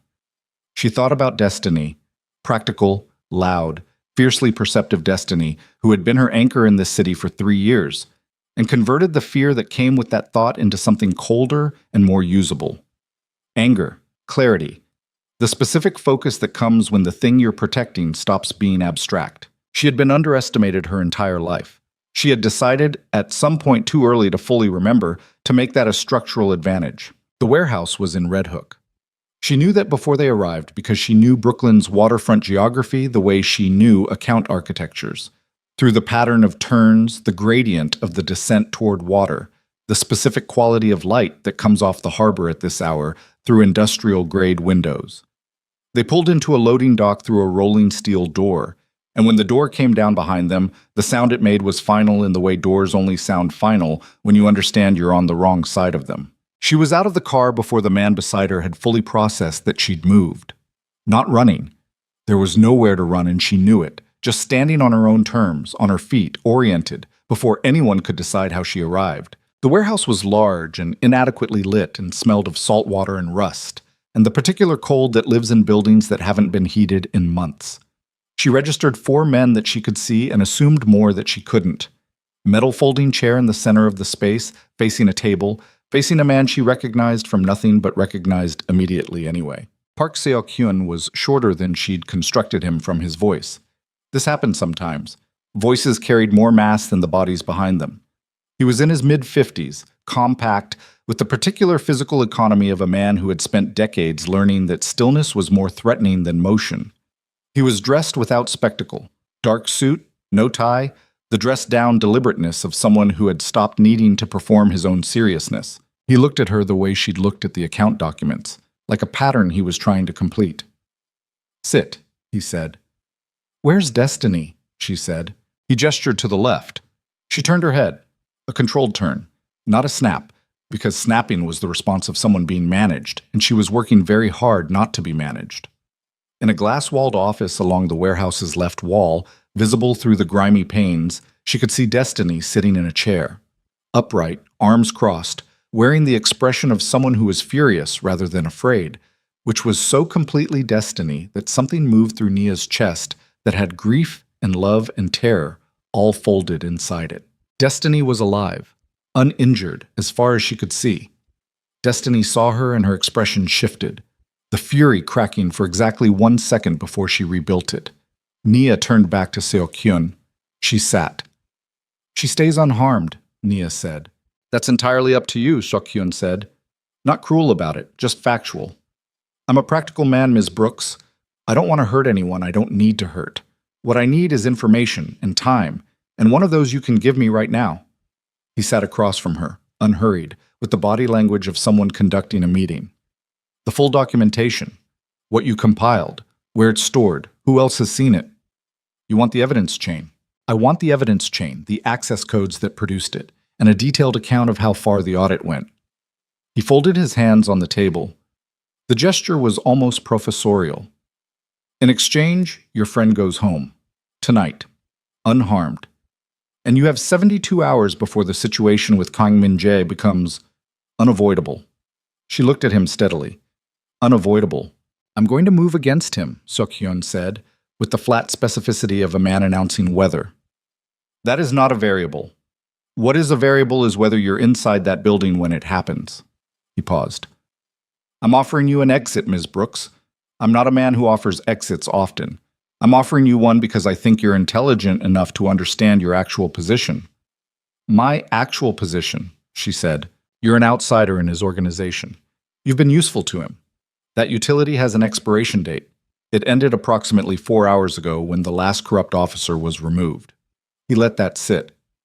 "He has no more use for your particular skill set. What he has is a woman who knows exactly how his financial infrastructure works, who has access to information that could damage him severely in the wrong hands." He paused. "You're not an asset anymore. You're a liability." She thought about Junseo. She thought about the specific quality of Min-jae's voice when he'd told her the real version, the parts that didn't reflect well on him. She thought about the text she'd sent and whether it had been received and whether the man who received it was currently making decisions about her that she was either right or catastrophically wrong to anticipate. She thought about the pastries left without a note. "How long do I have to decide?" she said. "You're deciding now," Seo-kyun said. "That's what this conversation is." "Then I need to use the bathroom." He looked at her. She held the look without moving. Something in her specificity, the bathroomness of it, the ordinary human logistics of it, seemed to recalibrate his read of the situation just enough. He gestured to one of the men behind her. "Take her." She was walked to a bathroom at the far end of the warehouse, a door that locked from the inside. She went in. She locked it. She stood at the sink and ran the water and looked at herself in the mirror above it and did the accounting. Destiny was alive. That was the central fact. Everything else was navigable if that stayed true. She looked around the bathroom. Industrial, bare, one small window above the toilet, glass frosted, wire reinforced. She climbed onto the toilet and looked at the window's latch. Old, painted over twice, the kind that required force rather than technique. She worked it with the flat of her palm for 20 seconds, the paint seal cracking, the metal grinding, and got it open 3 inches before it stopped.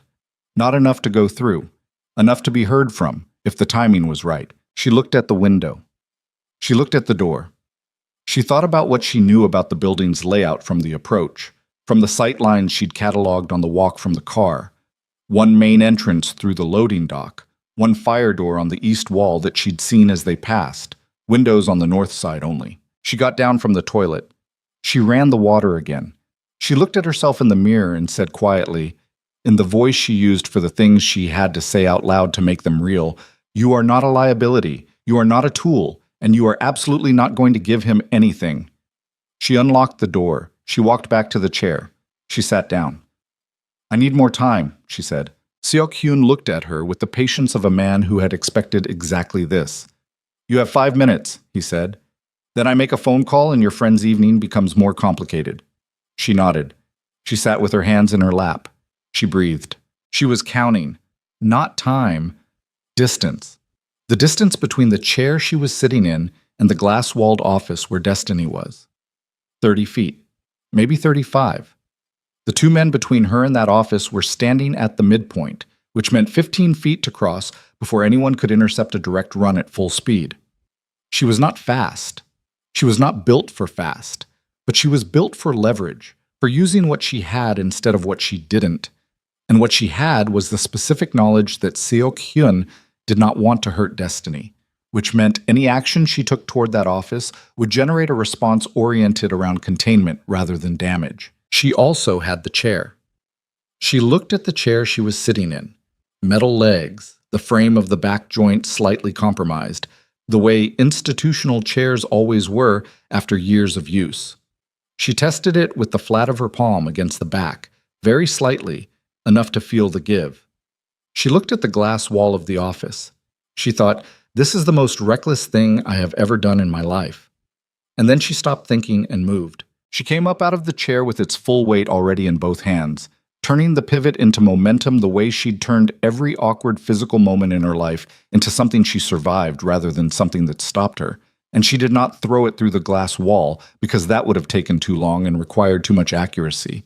She swung it at the nearest man's knees, low and lateral, the way you hit something when you want it to go down and stay down rather than feel it. He went down. She was already running, 15 feet.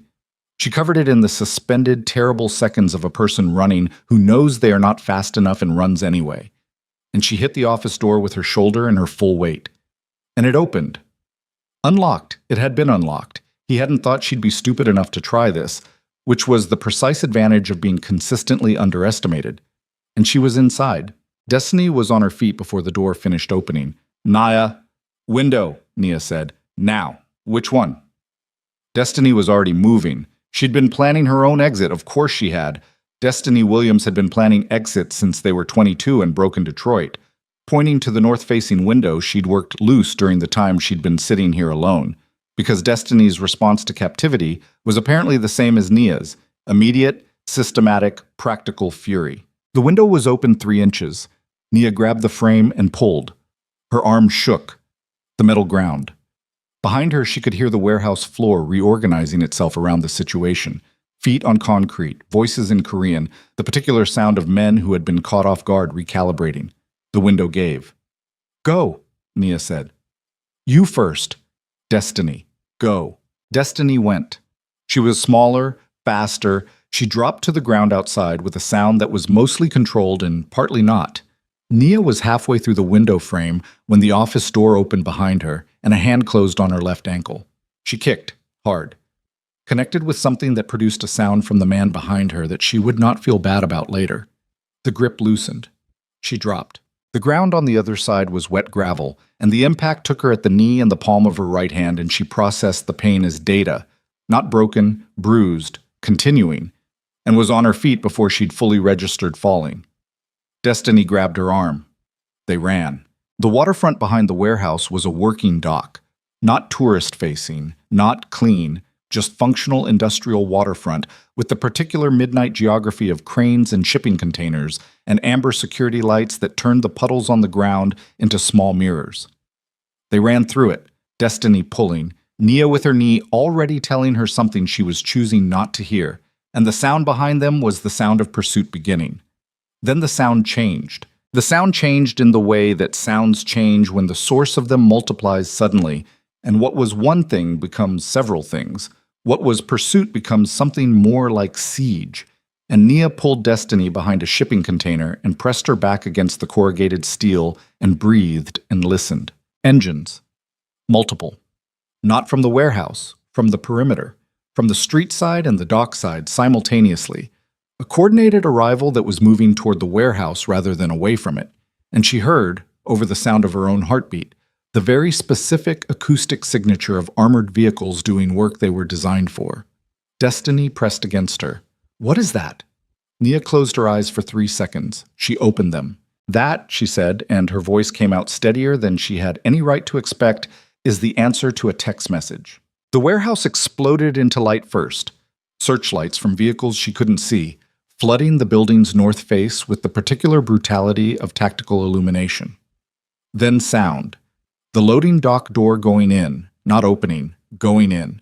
The industrial steel folding under something that had been specifically brought to fold it, and the first concentrated burst of controlled chaos that is the sound of a professional entry team moving through a structure with the specific purpose of ending the thing happening inside it. She pulled Destiny tighter against the container. The sounds were not distant. The sounds were close and getting closer, and everything she understood about the situation told her to stay exactly where she was and not move, and let the geometry of the assault keep them in the rear margin of it. Destiny's hand was shaking against her arm. "Don't let go," Nia said. "I'm not," Destiny said. Her voice was raw. "I'm not letting go." The sounds moved. The weight of the action shifted from the perimeter to the interior, the way a storm moves when the front is passed and what's left is resolution. Not quiet, not safe, but directed. She heard voices in Korean, short and command-structured. She heard footsteps on the dock toward them and pressed herself further against the container, and then the footsteps stopped. "Ms. Brooks?" Cho's voice. She'd know it by now. The economy of it, the particular way it delivered information without ornamentation. She came out from behind the container. Cho was standing 6 feet away with 2 men behind him, and he looked at her with the same controlled expression he always wore and said, "Are you hurt?" "My knee," she said. "I'm fine. This is Destiny. She's... I know who she is." He was already moving, already gesturing to one of the men behind him. "We have a car on the south side. Go with Park." "Seo-kyun is being handled." The word landed with the weight of someone who knew exactly what it meant and had no interest in elaborating. "Go. Now." She didn't go. She looked at the warehouse. Its north face was still lit, still active, the sounds from inside it moving toward resolution, but not there yet. She looked at Cho, who was looking back at her with the expression of a man who had been given an instruction and had estimated correctly that she was not going to follow it until she understood what she was leaving. "He's in there," she said. Cho looked at her. A long moment. "Yes." It's being handled," he said again. A pause. Something in his face shifting slightly, toward a register she'd never seen from him before. "He went in for you, Ms. Brooks. He got your text, and he went in." He held her gaze. "Let us finish the job." She stood on the wet dock with gravel in her palm, and her knee throbbing, and Destiny's hand in hers, and the sounds of the warehouse moving through the cold air around her. And she stood there long enough to make the choice deliberately, which was the only way she knew how to make choices that mattered. Then she let Cho's man walk them to the car. She sat in the back seat. Destiny was beside her, close, their shoulders touching in the way of people who had run together. Destiny's face was still arranged around the fury. The fury that meant she was scared, had been scared, and was converting it the way Brooks women converted things that threatened to unmake them. "I'm sorry," Nia said. Destiny looked at her. "Don't." "I should have told you." "You should have," Destiny said. "You absolutely should have. We are going to have that conversation for several hours at some point in the near future." She paused. "But right now, I am just..." Her voice broke slightly, rebuilt itself. "I'm just glad you came." Nia looked at her hands in her lap. The right palm was scraped, bleeding slightly, grit embedded in the heel of it. She looked at it with the detached precision of someone cataloging damage, and understood that she was doing that because the alternative was feeling all of it at once, and she didn't have the space for that yet. She thought about what Cho had said. He went in for you, not for the resolution of the conflict, not for the operational conclusion. He'd gotten a 3-word text from a woman he'd told to stay on the floor, and he'd moved. The timeline of the assault, the coordinated perimeter arrival, the multi-point entry, that wasn't improvised. He'd had the resources, and he'd deployed them immediately, which meant the moment that text hit his phone, he'd made one decision and executed it without the hesitation of a man conducting a cost-benefit analysis. She sat with that in the dark car and the wet harbor air coming through the cracked window and tried to build a version of it that was purely organizational, purely tactical, the response of a chairman protecting an asset. She couldn't build it. The numbers didn't add up. Outside, through the windshield, the warehouse's amber lights were still burning against the night sky. And somewhere inside that building, Kang Min-jae was either finished or finishing the last thing between here and whatever came next. And Nia sat in the car with her scraped hand and her aching knee and the certainty that she needed to see him. needed to see him walk out of that building upright and intact, needed it in a way that she was done pretending was professional, done categorizing as observational, done filing anywhere except exactly where it actually lived. The radio on the dashboard crackled. One of the men in front answered it. A brief exchange. He turned to the back seat. "They've cleared the building," he said. Nia looked at the warehouse. The loading dock, the one the armored vehicle had taken off its hinges, was a rectangle of light in the building's face, and figures were moving through it, and she was scanning them with the specific focus of someone looking for one particular silhouette when the car door opened and Cho was there. "He's asking for you," Cho said. She was out of the car before he finished the sentence, and Destiny said something behind her that she didn't fully hear, and she was moving across the wet gravel toward the blown-open door, with her knee making its objections known at every step, and her chest doing something she had thoroughly run out of capacity to manage. She went through the door. The warehouse interior was controlled chaos resolving into order, men moving with purpose, securing the space, a systematic human machinery doing what it had been built to do. She moved through it without stopping, without looking at the things she was choosing not to look at, following the spatial logic of the room toward its center. She found him near the east wall. He was standing. That was the first thing she registered. Standing, upright, self-supported. And the relief that came with that single fact moved through her entire body in a wave she couldn't have suppressed if she'd tried.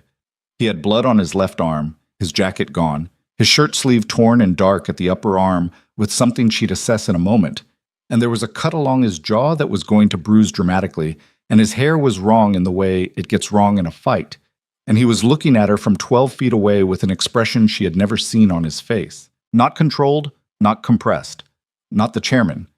Just a man who had been afraid of something specific and was standing on the other side of it, looking at the thing he'd been afraid of losing. She crossed the 12 feet. She stopped in front of him. She looked at the wound on his arm. A slash, not a bullet. She determined this in 3 seconds. Bad, but not critical. Already being seen to by a man with a kit who Minjae had apparently been ignoring in favor of watching the door. She looked at his face. "You're hurt," she said. "You're bleeding," he said.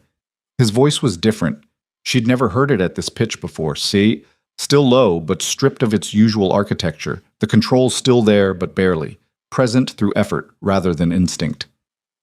"My hand. I fell." She looked at him. "Your arm needs pressure." "I know."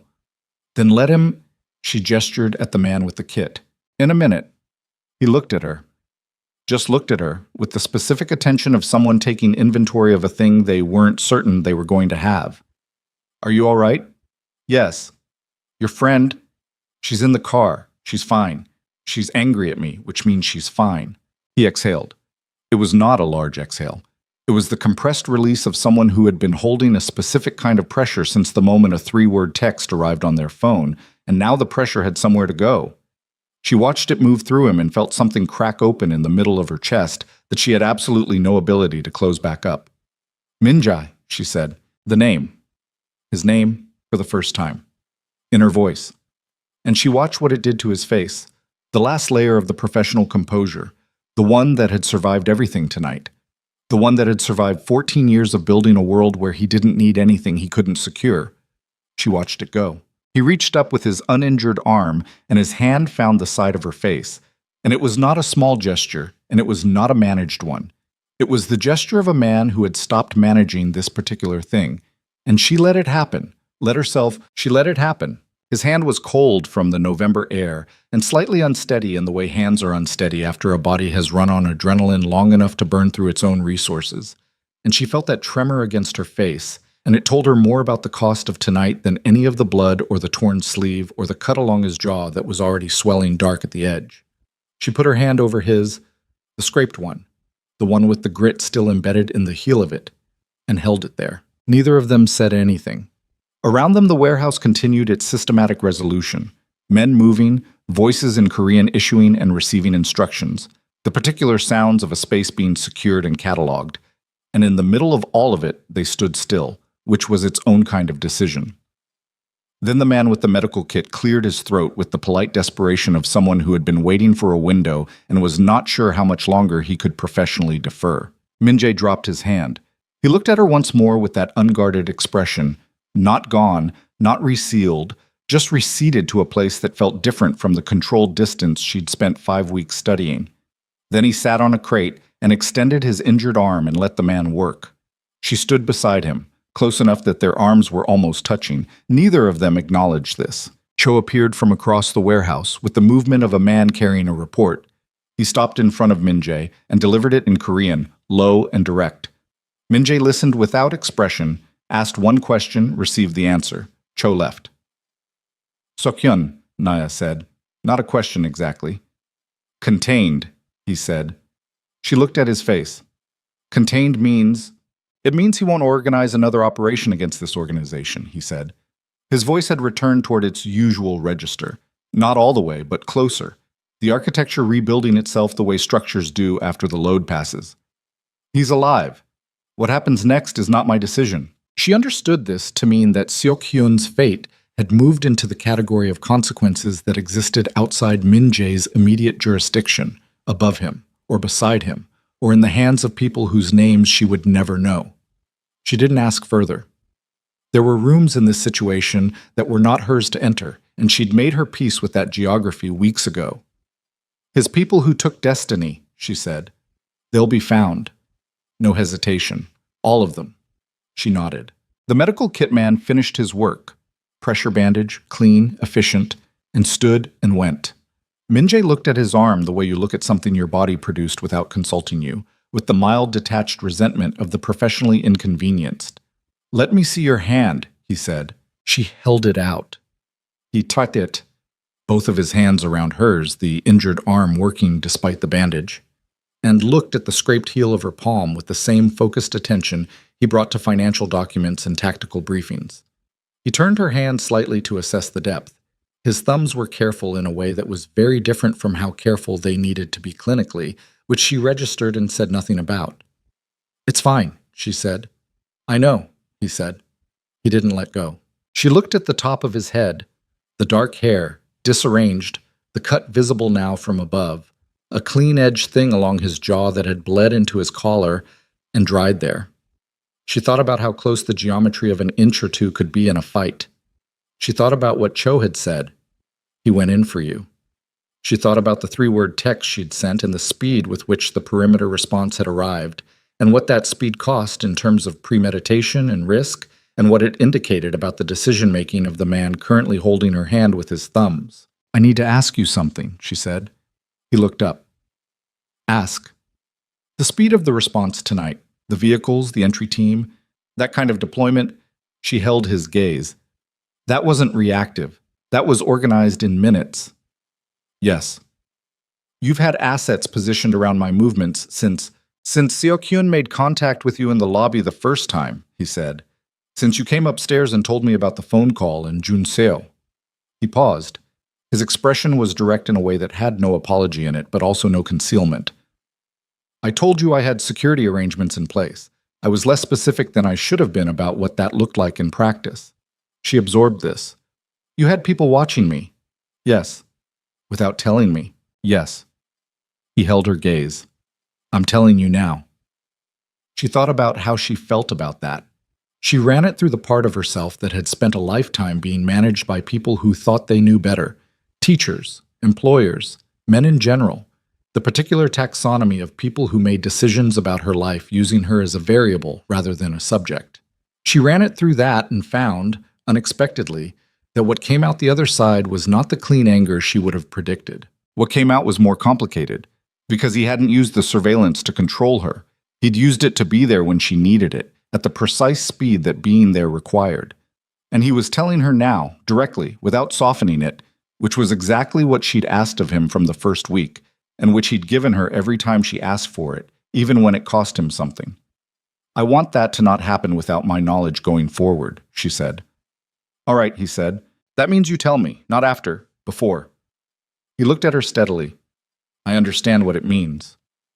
"Good." She looked at their hands. "Then I understand why you did it." The silence that settled between them after that was different from any of the silences she'd catalogued before. Not the controlled quiet of a man managing his expression or the weighted pause of a professional exchange. Something that had more room in it, something that felt, for the first time since she'd walked through those steel lobby doors 5 weeks ago, like the specific piece of two people who had stopped pretending they were only what they'd been hired to be to each other. She became aware gradually of the sounds of the warehouse diminishing, people finishing their work and moving out, the operational weight of the space lifting in increments. She became aware that Cho had been keeping a deliberate perimeter around them. Not surveillance, protection of a different kind, the protection of space, and she filed that away as information about what Cho understood about the situation that nobody had explicitly told him. "I need to go check on Destiny," she said. "I know." He released her hand, slowly, with the specific deliberateness of a choice rather than a reflex. "She should be brought somewhere safe tonight, my building on the east side. There are secured residential units. She's going to have questions about that offer. I imagine she'll have questions about everything. She will. She's very thorough." Nia looked at him. "You should probably also know that she's going to look you directly in the eye and tell you exactly what she thinks of you, without any diplomatic filtration." Something moved through his expression that she'd been seeing more of in the past hour. The thing she'd originally cataloged as almost amusement, which she now understood was the genuine article, just wearing the only clothing available to a man who had spent decades performing his own impassivity. "I can manage directness," he said. "Not like hers, you can't," she said. "But you'll survive it." She went.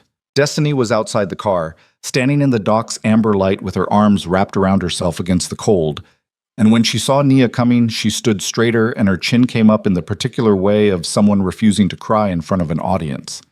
She waited until Nia was close enough that the embrace was the only logical next action, and then pulled her in with the force of a person who had been holding something very tightly for several hours. They stood like that for a moment, just stood. "You need to explain everything," Destiny said into her shoulder. "Every single thing, starting from the beginning." "I will." "Tonight." "Tomorrow," Nia said. "Tonight you need a hot shower and a locked door, in that order." Destiny pulled back and looked at her. At the scraped hand, the knee she was favoring, the general condition of a woman who had climbed through a warehouse window and run across a wet dock, and the fury and the relief and the love that Destiny Williams carried for her moved across her face in their natural sequence. "You are so much trouble," Destiny said. "I know." "You owe me a tremendous amount of explanation."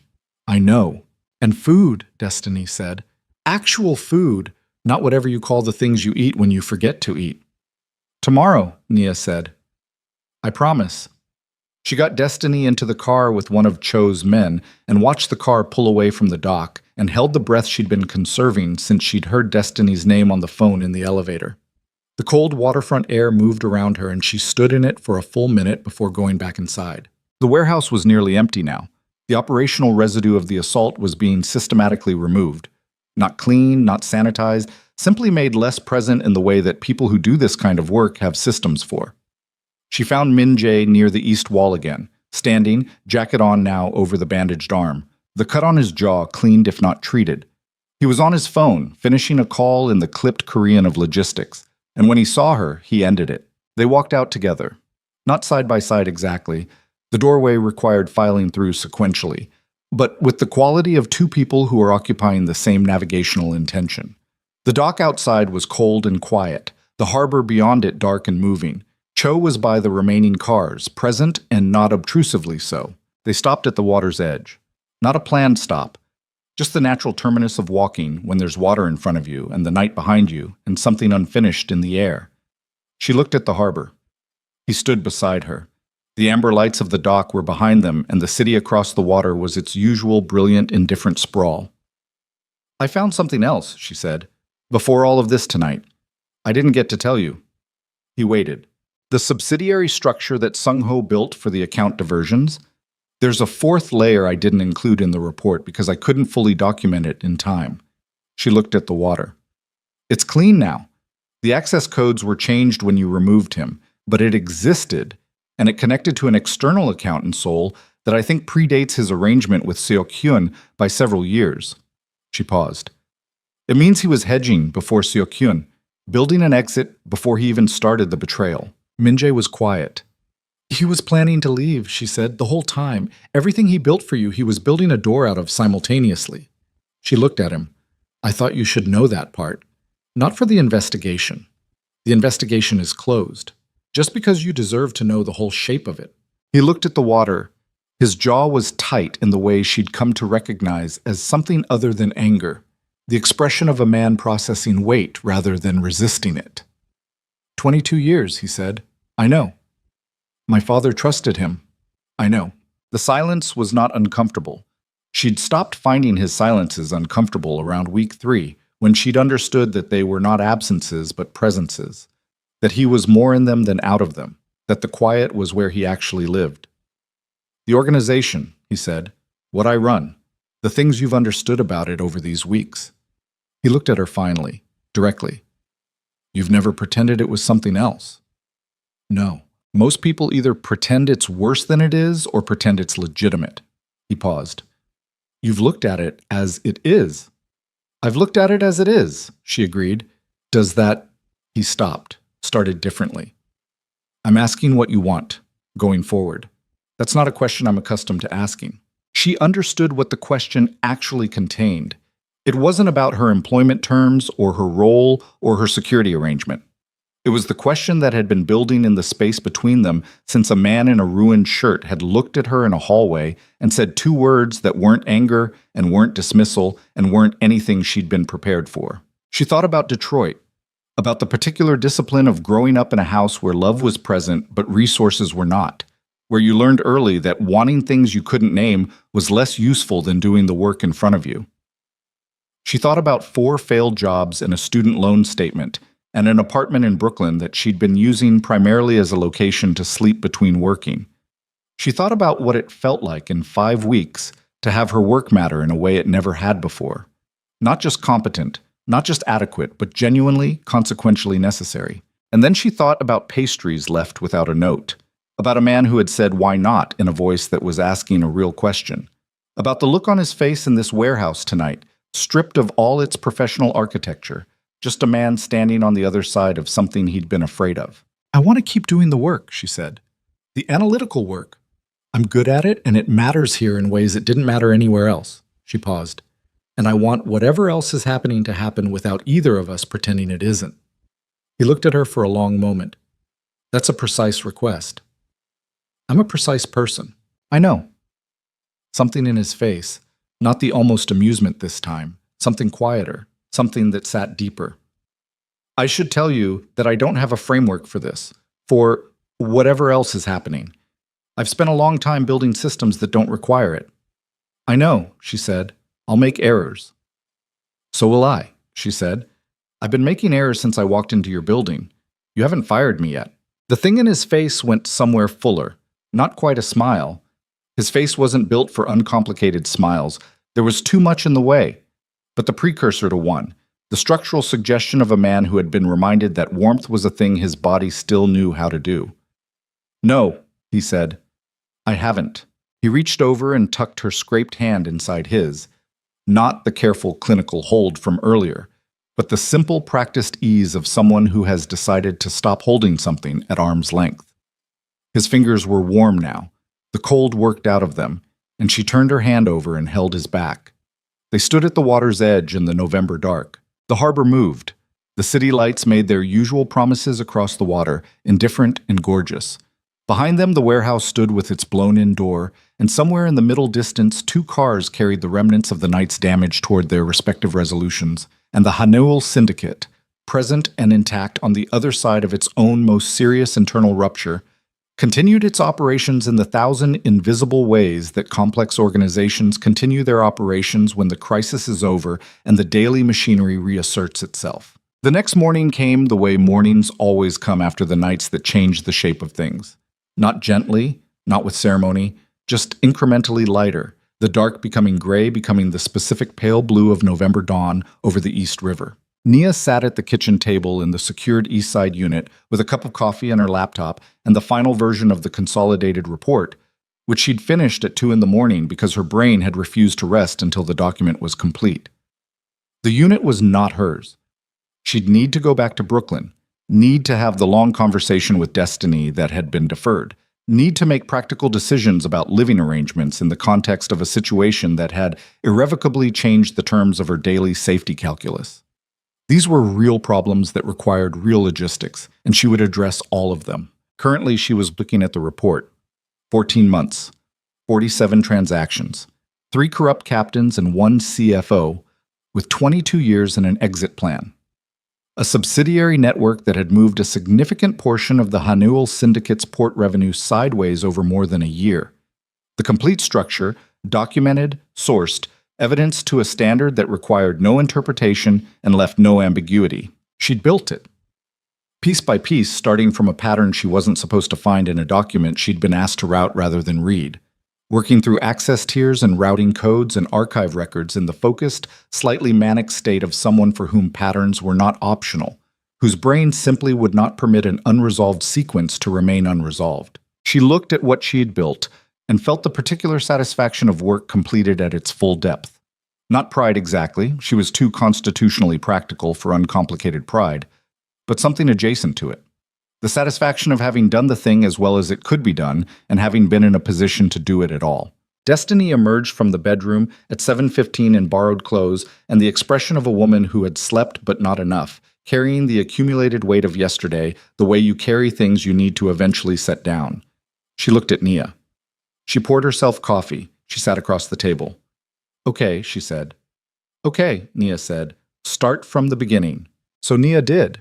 She told Destiny the whole shape of it, not the classified mechanics, not the names of people who couldn't be named, but the essential structure of what had happened and what it had turned into and where it stood now.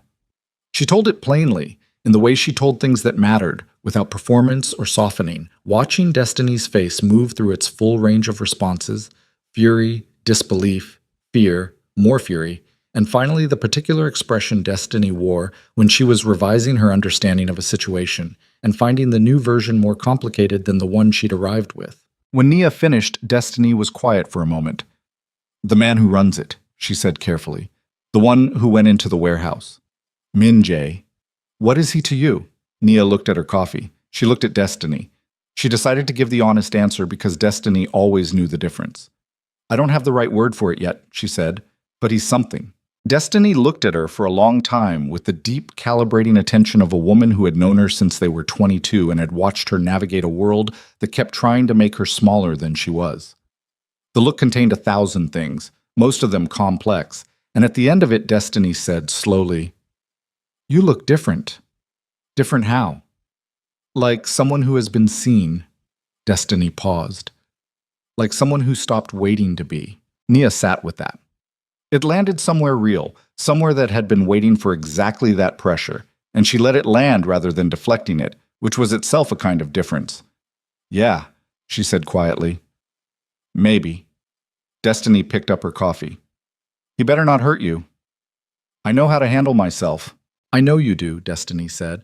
"I'm not worried about you handling yourself. I'm worried about the particular kind of damage that happens to people who are competent enough to survive everything except the things they actually let in." She looked at her. "Don't close it back up just because it's complicated." Nia didn't answer, but she didn't disagree either, which was its own kind of answer between them. The conversation about practical logistics took another hour. Destiny had opinions, which she expressed with characteristic thoroughness. Nia listened, agreed where she agreed, held her position where she didn't, and by the end of it they had the outline of a plan that addressed Destiny's safety, Nia's housing situation, and the general shape of what the next few weeks needed to look like. At 9 o'clock, Nia's phone buzzed. She looked at the screen. A single line. "When you're ready." "K." She looked at it for a moment. Then she looked at Destiny, who was reading the expression on her face with the fluency of 3 years of close proximity. Destiny raised an eyebrow. "Go," Destiny said. "You're sure?" "Nia, I have coffee, I have a locked door, and I have 3 years of grievances to organize into a coherent list." She waved a hand. "Go." She went.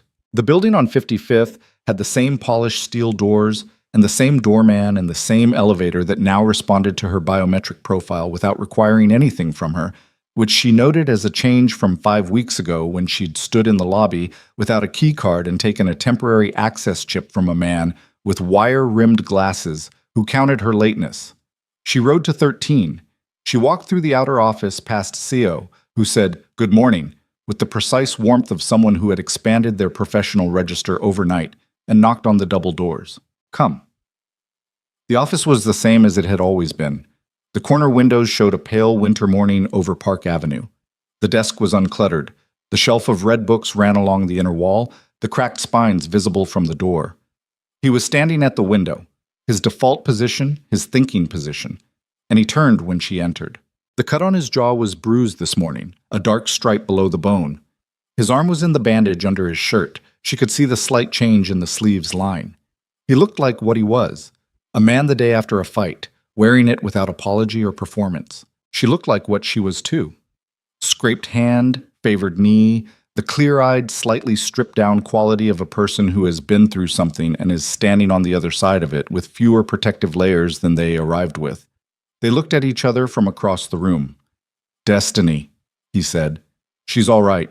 She's in the East Side unit." "Good. She's going to want to meet you eventually." A pause. "I'd recommend being honest with her. She's better at detecting evasion than most of the people in this building." "Noted." His expression moved. "Sit." She sat in the chair across from his desk, the same chair she'd sat in 5 weeks ago when he'd called her up to tell her she was doing the full audit, when she'd said "I believe you" in response to a question about being afraid, and watched something shift behind his eyes for the first time. She sat in it differently now.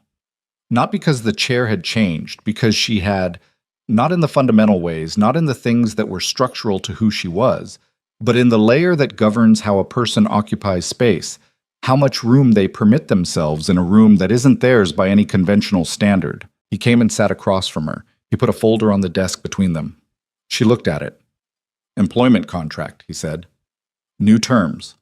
The role is head of internal financial compliance. Direct report to me. Access to every account tier in the organization, standing authorization to audit at any level, any time, without requiring prior approval." He paused. "Compensation is significantly different from what you were offered 5 weeks ago." She looked at the folder without opening it. "You're formalizing the arrangement." "I'm making it permanent," he said, "if you want it." She looked at him. "The work or the—" She stopped, started differently. "Both?" "Both," he said. No hesitation. She looked at the folder. She thought about the furnace in her mother's house in Detroit, which she'd already arranged to have replaced 2 weeks ago, quietly, because the paycheck she'd been receiving was already extraordinary, and she was already practical with extraordinary things. She thought about the student loan statement. She thought about the pattern finding that had started in the archive room and moved through tiers of hidden architecture until it found the center of something that had been quietly rotting inside this organization for more than a year.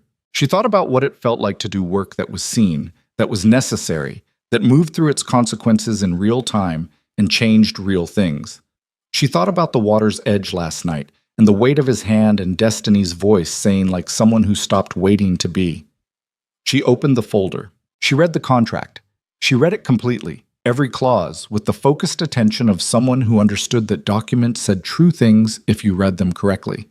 It was straightforward in its terms and extraordinary in its scope, the access, the authority, the compensation, the explicit protections. It was written by someone who understood that making this permanent meant making it real, and had built the document accordingly. She reached the signature line. She looked up. He was watching her with the patient, absolute attention of a man who had made his decision and was waiting for her to make hers, and there was nothing in his face that tried to influence the outcome. Nothing that performed patience or performed certainty, just the honest weight of a man sitting across a desk from the only person in a very long time who had looked at him fully and not looked away. She picked up the pen. She signed. She put the pen down and looked at him across the desk. Something had settled in the room. Not the resolving of tension exactly, because tension was not what had been between them, but the completion of something that had been building in increments since a cup of coffee and a ruined shirt and 2 words spoken in a hallway to a woman who expected to be fired and was told instead, flatly, "It's fine." It had never been fine. It had always been this specific thing working toward this specific moment. The months that followed had the quality of things that are built rather than fallen into. She moved her work permanently to 13. She restructured the organization's financial compliance architecture from the inside out, systematically, methodically, in the way that she did things, with documentation and clear protocols and the particular rigor of someone who knew exactly how hidden damage worked and intended to make it structurally impossible. Cho and Bayek, who had initially treated her presence on the floor with the careful neutrality of men unsure what category she occupied, shifted towards something closer to professional respect, which expressed itself primarily through the delivery of accurate information without being asked and the clearing of logistical obstacles before she encountered them. Ms. Park on 12 said nothing about the change in Nia's reporting structure and treated her exactly as she had treated her from the beginning, with the precise, demanding standards she applied to everything, which Nia understood, over time, to be the closest thing to warmth Ms. Park's operational register permitted. Hana sent her a message that said only, "I told you so," with no further elaboration, which Nia appreciated. Her mother came to visit in February. Nia told her she'd taken a new position with a private firm, which was true, and that it was going very well, which was also true, and that she was happy, which was the truest of all three, and the one that took her mother the longest to believe.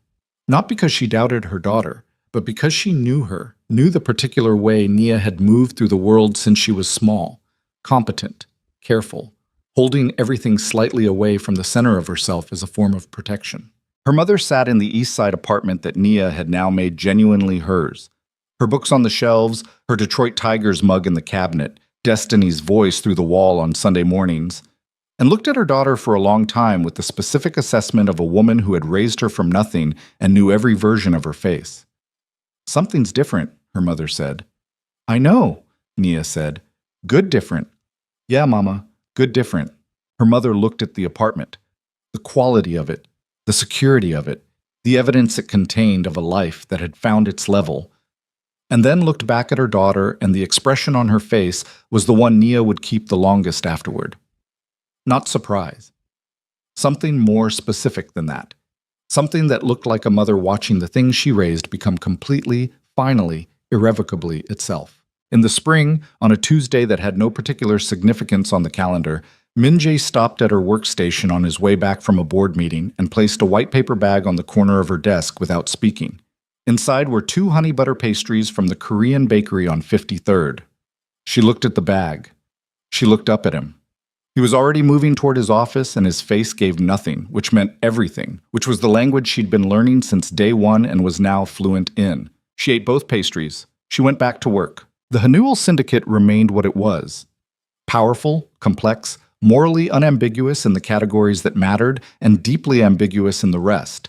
An organization built by hard men for hard purposes in a city that generated both in abundance. Nia had no illusions about it. She never had. She worked within it with the full knowledge of what it was, building structures of internal accountability inside a structure that conventional accountability did not reach, which was not a contradiction she'd resolved so much as one she'd chosen to inhabit with clear eyes. Some evenings, once the floor was quiet and the city below the corner windows was doing its usual relentless work, she looked up from her desk and across the room at a man who had been feared his whole adult life and who sat in the late light reading something with his jacket off and his sleeves rolled and the cut on his jaw long since faded to nothing, and she thought about the word destiny had used. Seen. She thought about what it cost a person to be seen accurately and what it cost them more not to be, and she thought about the specific grace of having found, in a building she'd walked into with a coffee stain on her blazer and borrowed heels and 6 minutes of lateness, exactly the place where those two things, the work she was built for and the person who saw her doing it, had turned out to occupy the same room. She was not soft about it. She was not sentimental in any way that required softening the facts. The facts were what they were, difficult and costly and complicated in ways that had no clean resolution. The warehouse was real. Destiny's fear had been real. The things she'd uncovered in those accounts and what had followed them were real and had real weight, and she carried that weight with the honest acknowledgement of someone who had chosen to stay inside a complicated world rather than stand outside it pretending to be clean. But the other things were real too. The pastries, the hand at the water's edge, the voice saying her name for the first time in a room where they had both been stripped down to what they actually were underneath everything they'd built to survive. Those were real. And on a Tuesday in spring, in a corner office on the 13th floor of a building with no sign above its steel doors, with the city moving below them in its indifferent and magnificent way, Nia Brooks looked up from her desk and found Kang Min-jae already looking at her. and the expression on his face was the one she'd been watching develop for 5 months. The one that had started as something barely visible and had become, through the slow accumulation of pastries and silences and water's edge honesty, unmistakable. She held his gaze. He held hers.